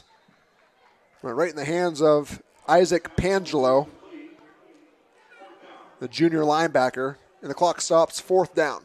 Yeah, and Salem obviously probably going to go for it here, not attempting to kick the field goal. 8:22 to go in this ball game. As you know, Jackson, that one just kind of hit the Struthers defender right in the numbers. Very fortunate he wasn't able to bring that one in. So they'll have an opportunity here on 4th down. They need the 11-yard line, it looks like, for a first down. 4th and 8, Jackson in the shotgun, empty backfield. Has some time, steps, he throws, has a man complete his X-line. Short of the 15-yard line, well short of the first down. And it's going to be a turnover on downs again here for Salem. X-line now with 7 catches, 58 yards. His longest has been a 29-yard catch. That was good for a touchdown. That was the last scoring play, actually, in this game. Yeah. Last play for Salem of the first half in the second quarter. I believe a final score, East Liverpool victorious 41-14 over Gilmore Academy as they advance to the second round of the playoffs. Beaver now on top of Minerva 46-14 with about 5:45 to go in the 4th. Western Reserve 22, Columbiana 14. Good matchup there. Start of the fourth quarter. As Greenwood's going to hand the ball off to Sanchez, who tries to wait for something to develop behind his offensive line, but really nothing there. As the Quakers are doing a nice job of penetrating there to get to the ball carrier. Kidd, Risen on the stop. Gain of a yard. Going to bring up second down. Yeah, good job there by the Salem defense to collapse on the ball carrier and then gang up and bring him to the ground. So, again, that keeps the clock moving here. Struthers trailing by 21. Need a little bit of urgency here if they want to get back in this football game and an opportunity to win it. Actually give him 2 yards on that carry. 15 carries, 67 yards for Sanchez, 2nd and 8. They fake the handoff, and it's going to be a keeper for Hall. And Hall has some daylight down the far side into Salem territory. It's a track meet here at Sebo Stadium. He's brought down by Landon Cooper at about the 25-yard line. And Hall is holding his shoulder. That's never a good thing. What a run, though, by Hall. That's a 57-yard pickup. No flags on the play. But again, Hall is going to be slow to get up here. We're going to take a timeout. Here with 7:24 to go in the game. It's Salem 34, Struthers 13. We'll be right back. Hello, I'm Greg Burbick with G. Burbick Farms. For the last 100 years, my family has farmed in Columbiana and Mahoning counties. I began raising cattle in 1996 with the goal of providing a better product for you and your family on the dinner table. Our grass-fed and grain-supplemented Black Angus beef are raised with no hormones, steroids, or antibiotics. We're known for our hometown-friendly service and incredible tasting products. We're locally owned and have customers across the tri-state area. Our products go from our farm to your family. Stop by our farm on New Buffalo Road or visit us on the web at gburbickfarms.com. Don't forget to like us on Facebook. G. Burbick Farms, it just tastes better.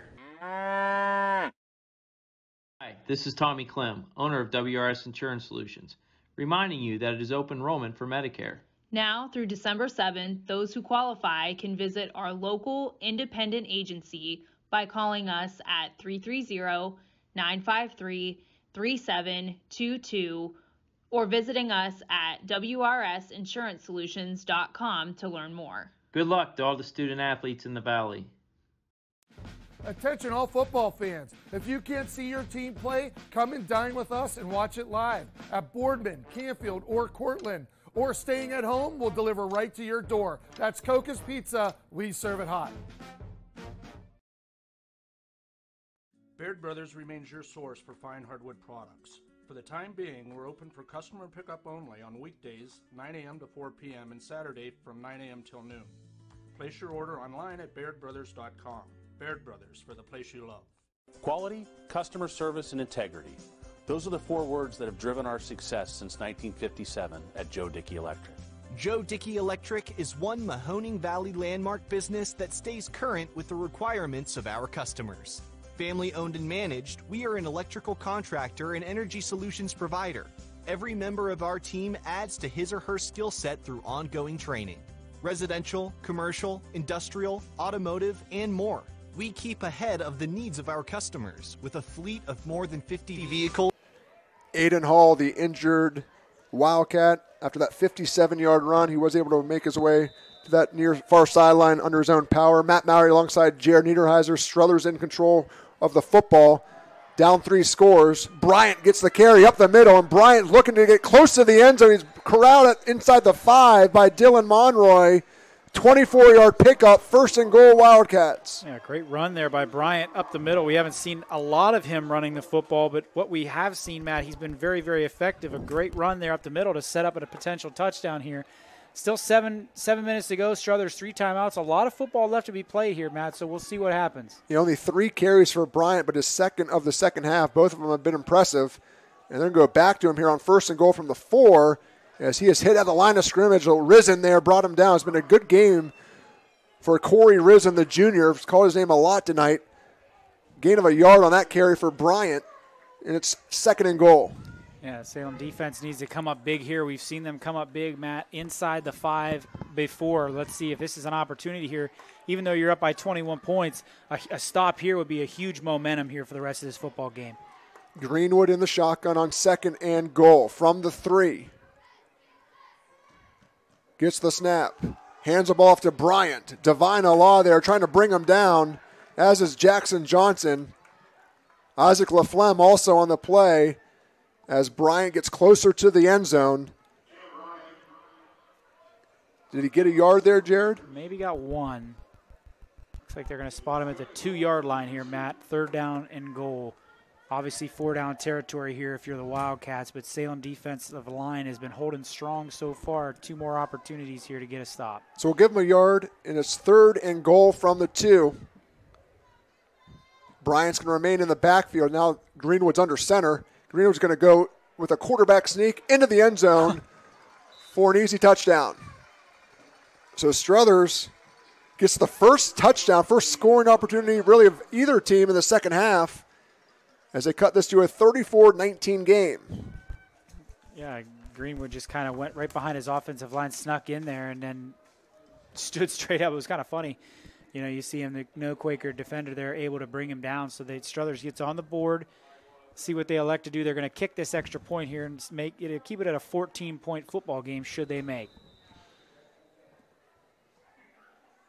There is a whistle and a flag. Shocking. Imagine that.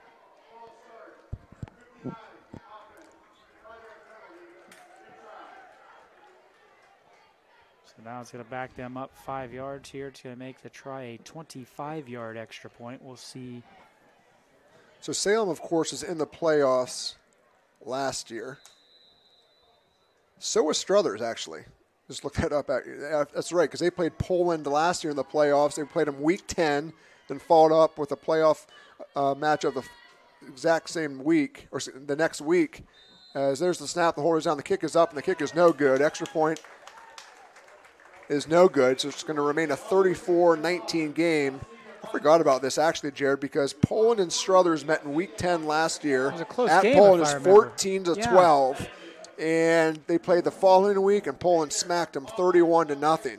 And they actually, Struthers kind of ended the season with South Range and Poland, those 2 teams that they actually played the last couple of weeks, on a 3-game losing streak, despite making the playoffs. But again, so 2 playoff teams here a year ago, Salem and Struthers, matching up here tonight. Yeah, Salem, as we've seen over the past few years, Matt, has put together some really great seasons and been able to get into the playoffs. They were not in the playoffs 2 years ago, but it was 2017? They made 2017, 2019, and then obviously now 2020.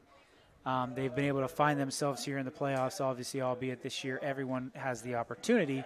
But still, they were able to work to qualify anyhow. So yeah, 2017, it's almost been like all the odd number of years, I feel like. Because they made it in 2015. 2016 they didn't. 2017 they did. 2018 they didn't. 2019 they did. 2020 they did, I guess, if you want to call it this. But so every other year. But again, you got a lot of people coming back on the Salem team the next couple of years. Very young group. So it'll be interesting to see how this team just grows going forward. You can see just the growth from week 1 against West Branch till now. Again, West Branch has been the cream of the crop of the league. Again, they're undefeated. But it would be nice to kind of play them again. Same with Canton South. Canton South, I think, too, especially. I think if we were able to match up with South again, much different outcome. We got to think those first 2 games, you talk about West Branch and Canton South, their combined record is 11-1. Yep. So the 2 best teams, obviously, that Salem has seen so far in terms of record this season. It's going to be an onside kick here for the Wildcats, fielded by Salem at their own 45-yard line successfully. Nice job there by Austin Sinkovich to corral that football. And it'll be Quaker possession here with 5:39 left in this one, with the Quakers with a 2-touchdown lead. Struthers 3 timeouts, 5.5 to go. Still a lot of time. Salem still obviously needs to continue to move the football here. Just can't kind of sit on it, take the air out of it, and salt this thing away. Struthers have plenty of opportunities. We've seen with their quick strike ability, they could score quickly. Again, if you're Salem, you're going to see a lot of running the football here in the second half. Passing-wise, there's been 4 passes thrown for the Quakers in the whole second half. And a lot of those, 3 of those, I think, have really been those pop passes. As Johnson has an empty backfield, though, here on first down. There is the pop pass, jet sweep to X-Line, who has some running room to the 50 as he's brought down close to a first down. Marshall on the stop for Struthers. Give them credit, though. The Struthers defense containing Blaze X-Line, who, again, coming into this game, he's got 2 touchdowns tonight, but coming into the game looking for the receiving yards for Blaze. I think it was close to 700 yards through 6 weeks. Yeah, it's right in front of me. Oh, my gosh. Here it is. X-Line, 792 yards receiving coming into tonight's game. Yeah, and he's been the big play guy all season long, and he's been able to use his speed to get to the outside. But as you said, the Struthers defense has kind of corralled him for the most part. He's got 66 yards with 8 receptions. And there's a false start against Salem. And it'll be a 5-yard penalty. It'll remain second down here. Under 5 minutes now left in this one. Yeah, and it's, Salem, we've seen, especially in the second half, just the penalties, the unforced errors. When you have a lead like this, you don't want to get sloppy, and it seemed like Salem has kind of gotten a little bit sloppy here in this second half and how they've continued to do things. So it's going to bring up a 2nd and 7 now. Ball just on the other side of the 50. X-line in motion. Johnson's going to keep it up the middle. Into Struthers territory goes Jackson Johnson on his 21st carry of the night. And he's going to get a gain of about 4 yards. 21 carries for Jackson, 175 yards, and 2 touchdowns. Yeah, he gets the ball right back to where they had it before the penalty. So it's going to bring up a 3rd and 3 here for Salem. Excuse me, ball on the 48 of Struthers, coming up on 4 minutes to go in this ball game. Another whistle and another false start. Oh, boy. See Jax Booth out there, Jared, just kind of getting on his guys just to kind of stay disciplined here. Don't let this happen. This has kind of been an ugly second half. I know if you're Ron Johnson, you're not really happy with this execution, I should say, really, in the second half. And it seems like the last 2 have been on the center, Matt, whether he just kind of hesitates or moves the football just enough before he snaps it. But nonetheless, yeah, it's going to back him up here, 3rd and 8. X-line in motion once again. Jackson's going to throw it, though, down the field. Has a man. It is incomplete. Pass intended for Jax Booth. And now it's 4th down. The clock stops with 3:38 to go, and Struthers has a chance to get the football back. Yeah, he had him wide open, too, there, Matt, on that out route to the outside. It would have been an easy first down conversion, potentially even a touchdown there if he's able to bring that football in. But, yeah, as you said, it stops the clock, 3:38 to go, 4th down. But what we've seen so far from this punting game, usually we talk about Salem going for it, but we've seen Jackson already pin a couple deep inside of the 5 here for the Wildcats. So we'll see what Salem elects to do. Johnson unofficially 13 of 20 for 119 yards through the air. 2 touchdowns to X-line. They're going to fake it here on 4th and 8. Johnson's going to throw far side, complete to X-line, and it's going to be enough for a first down. How about that? And that's a play we've seen, Matt, how many times where Jackson kind of waits to the last minute. He sees whether it's Brock Young or Blaze. We've seen Jax makes that play on just a little sideline out route there, just enough for the first down. So it's going to give the Quakers a first down here and 4 more opportunities to salt this away. A 10-yard pickup, good enough for a huge Salem first down. And like you said, Jared, to put this one away on ice for the red and black from Salem. Again, both these teams, red and black. Schools start with an S. Have the S in the middle of the field, very similar. Logo. Yes. A lot of confusion as the Quakers take it on 1st and 10. Maybe we should have made note of that more as the broadcast has gone on, that Salem is in red and Struthers is in white. I'm sure people will kind of realize that as the broadcast has gone on. But, again, both very similar, these 2 teams. Of course, conference rivals back in the day. First time these 2 teams have played since 2010.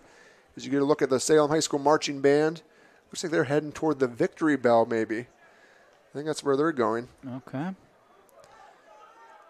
Austin on the carry there, no gain. His 13th carry. 13 carries, 46 yards for the junior running back, including a touchdown.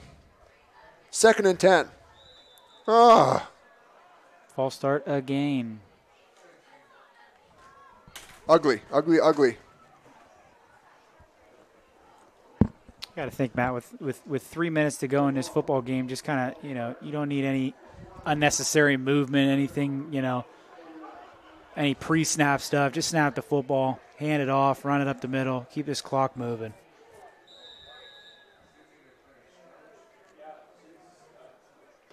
So what will Struthers do next week? I'm curious to see who they play. That's my biggest thing. So these teams are eliminated from the playoffs. They still get some opportunities to play. Like, how do they align schedules, Because like I said a few earlier, I guess, Salem was supposed to play Beaver Local, but both teams are winning, so that's not going to happen. What would have happened if one of those teams win, one loses? Like, how do they It's going to be interesting. align who's going to play next? It'll be a lot of athletic directors on the phone early in the week trying to set up some football games, which I don't envy those individuals who would have to make that call.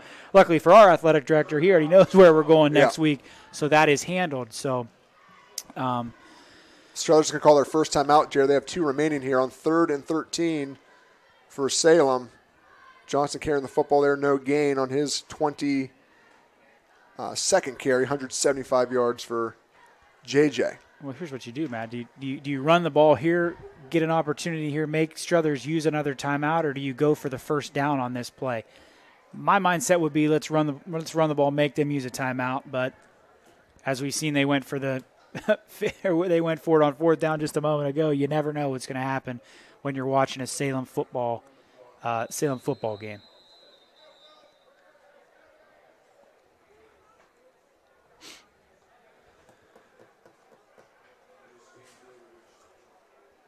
As you can see, the field here, Struthers brought a pretty good crowd. Again, 2 tickets per player is the guideline set forth by the OHSAA, the CDC, I believe, as well. Beautiful SIBO Stadium here. It's a nice night for football. It really has been. The window's been open in our press box. We're both I'm in shorts. You're in jeans and a long sleeve. Man, you got long sleeves and jeans. I'm going with shorts and the short sleever. 3rd and 13. Johnson going to throw it. Near side, incomplete. Young was the intended receiver, and the clock stops here. We thought maybe we'd be out of here at a decent time. It's now 9:22 Eastern Standard Time. 4th and 13. Oh, my, look, there's a flag on the play. Against Salem, they're going to decline this. Does the Struthers Wildcats. They're going to say, you know what, let's just get this thing keep going here. It's going to be 4th down. Sam, go for this one, or do you think that they will punt it away? Oh, you would think they're gonna punt this football away, Matt, but stranger things have happened.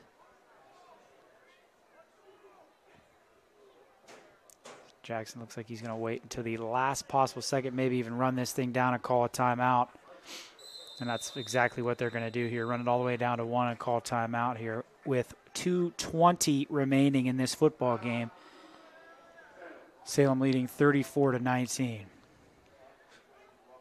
could also be tuning into the audible call on the YSN Facebook page, also on WFMJ.com. Mike Ackelson is in charge of that with the rest of the YSN crew back in East Palestine. So if you are looking for something to do, watch the audible call. They also have a post-game show, I believe, after the games here this evening. We have a final with Minerva, Jared. Beaver Local all over the Lions. Beaver 53, Minerva 14. Western Reserve has widened their lead against Columbiana, 30-14. Jason Lude, the head coach of Western Reserve, obviously former assistant here at Salem for the last 10 years, in control of the Blue Devils. A little EOAC matchup with Columbiana against the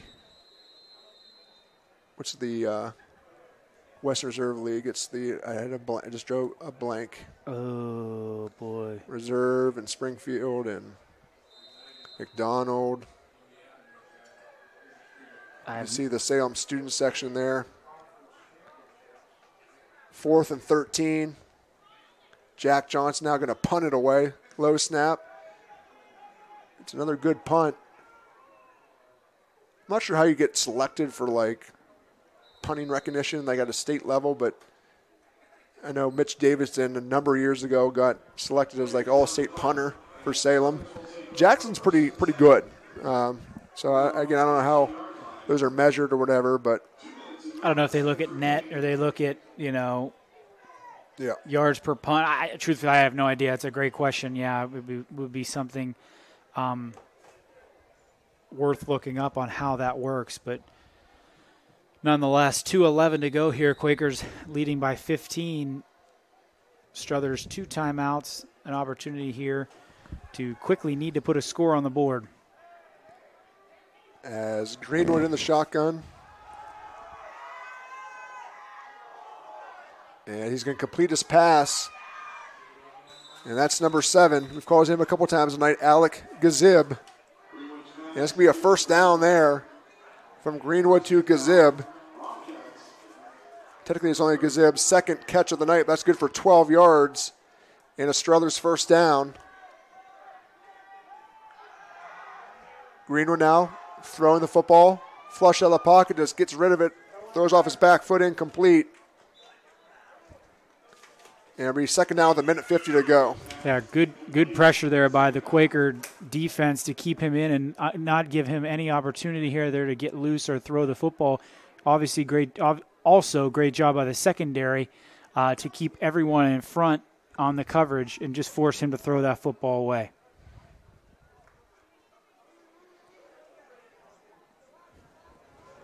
Second and 10, 1:50 to go.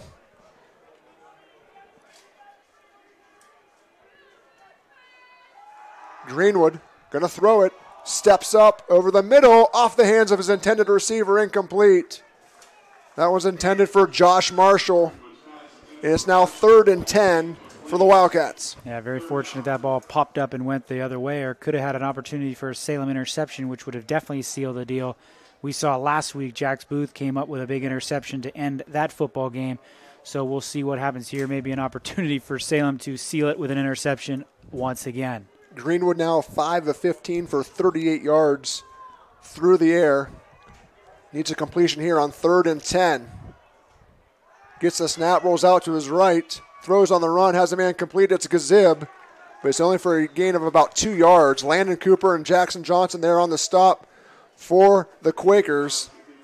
It'll be 4th down here as Struthers is going to call their second timeout.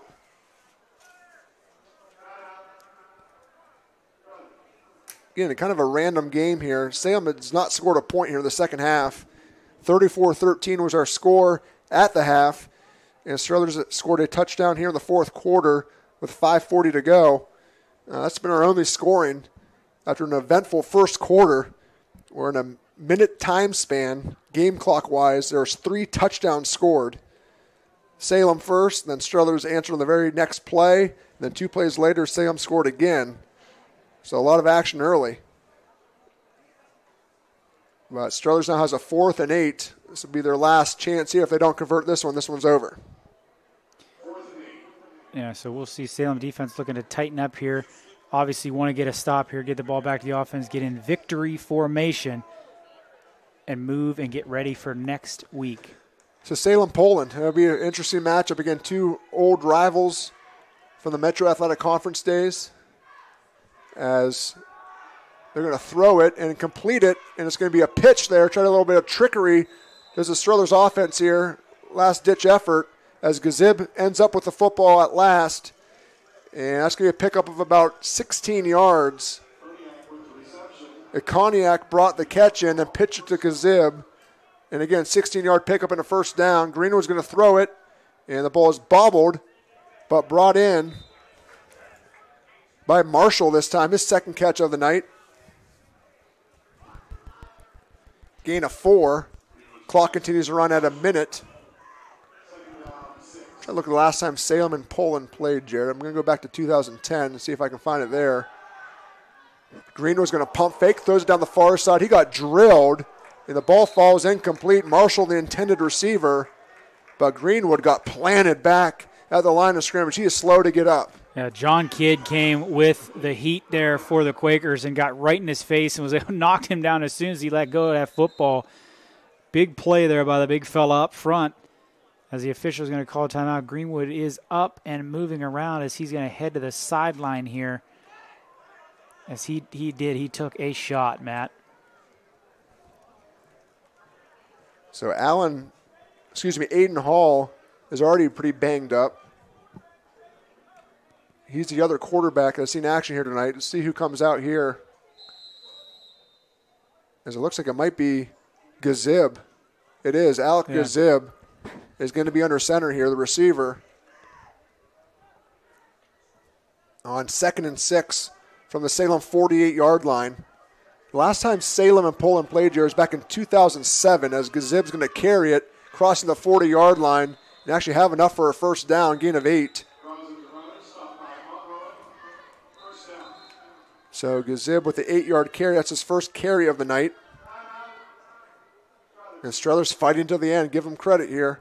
But I'm going back to 2007, Jared. Poland was 7-4 that year, made the playoffs. Salem was 2-8, and Poland was a 34-0 victor here at SIBO Stadium. That's the last time those two teams played, I believe, unofficially. 2006, the year before that. Again, Salem was defeated 37-10. Salem was 1-9 that year. Poland 7-3. Let's look back at 2005. That was the year Salem was pretty good. Remember, that was head coach Doug Phillips, who's the head coach at YSU now.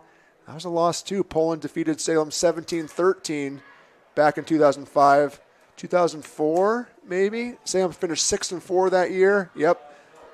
That was the year 2004 would have been Mark Kolich at quarterback for Salem. Salem victorious 21-8. So they have not defeated Poland since 2004. As Gazib's going to throw it, and it is almost intercepted off the hands of Booth. Let's go back to 2003. So that'd been the 2003-2004 season. That was a loss. 31-20. That was your senior year. I know you didn't play football, but I'm sure you were there. My senior year, though, at Poland, I was there. Again, not a member of the football team, but the Quakers defeated Poland 34-30 at Poland. What a huge victory for the Salem program at that time. Salem did finish 4-6 that year. Poland 7-4. That was kind of a turning point there. That was Doug Phillips, I believe, his second year, maybe third year. I think second. Second year at the helm. It was a huge win against Poland. As their bad snap, ball is loose. Struthers is somehow going to get on it all the way back at the 46-yard line. That's a loss of 8 on the play. Struthers has no timeouts, Jared. So that might have been the last play of the game. And Salem's going to be victorious here tonight, moving on to the second round of this, quote, playoff format. And again, face the Poland Bulldogs as Gazib's going to get the snap, fake the pass. He's just going to run it, get a gain of about 2 yards, and that's just about going to do it. Why don't you hit us up with the scoring summary real quick here? As Salem is victorious 34-19. A lot of scoring in the first half. Let's hear it, Jared. How did the scoring go down here tonight? Yeah, not a lot to say about the second half, but Salem got the scoring opened early on their first drive, a 6-play drive. They were able to punch it in from 1 yard out by Jackson Johnson, making the extra point to go up 7-0. But as we said at halftime, Struthers wasted no time on their first possession as Aiden Hall went 68 yards on the very first play from scrimmage to score a touchdown to make it 7-6. The extra point was blocked.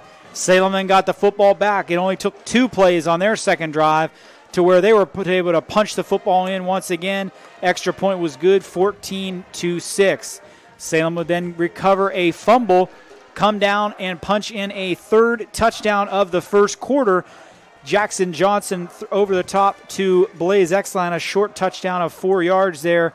Extra point would be blocked. They would go up 20-6 to end the first quarter. Jason Austin would then score for his first touchdown of the game. That would be a 3-yard touchdown run to make it 27-6. Extra point was good.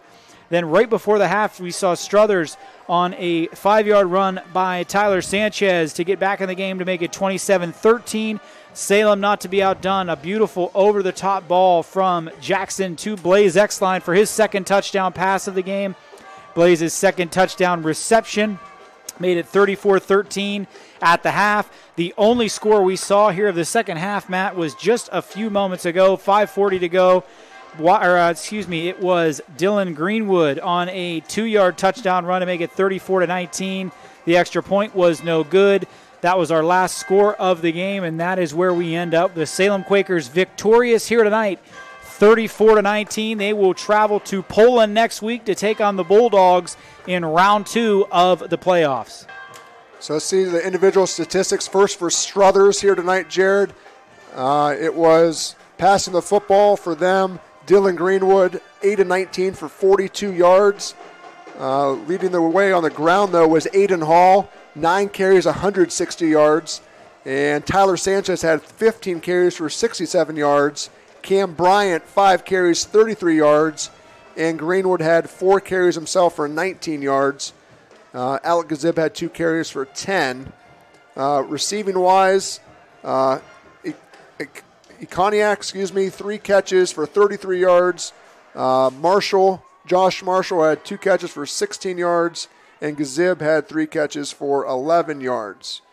So actually, you know what? That's kind of short of him. So that's what, 33, 43, 44. My mistake there, Jared. Technically, he had 60 yards passing, not 42. I missed 2 of those catches. So 60 yards passing on the night for Struthers. For Salem, I'm losing my train of thought. My gosh. Jackson Johnson, 14 of 22, 128 yards, 2 touchdowns through the air, both the Blaze X line. Blaze had 9 catches for 76 yards.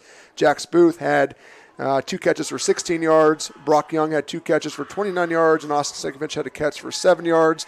Jackson Johnson rushing the football, 22 carries, 175 yards, and 2 touchdowns. Jason Austin, 13 carries, 46 yards, a touchdown, and Blaze Exline had a carry for 7 yards. Again, Jared and I will not be on the air next week, but we will be after that.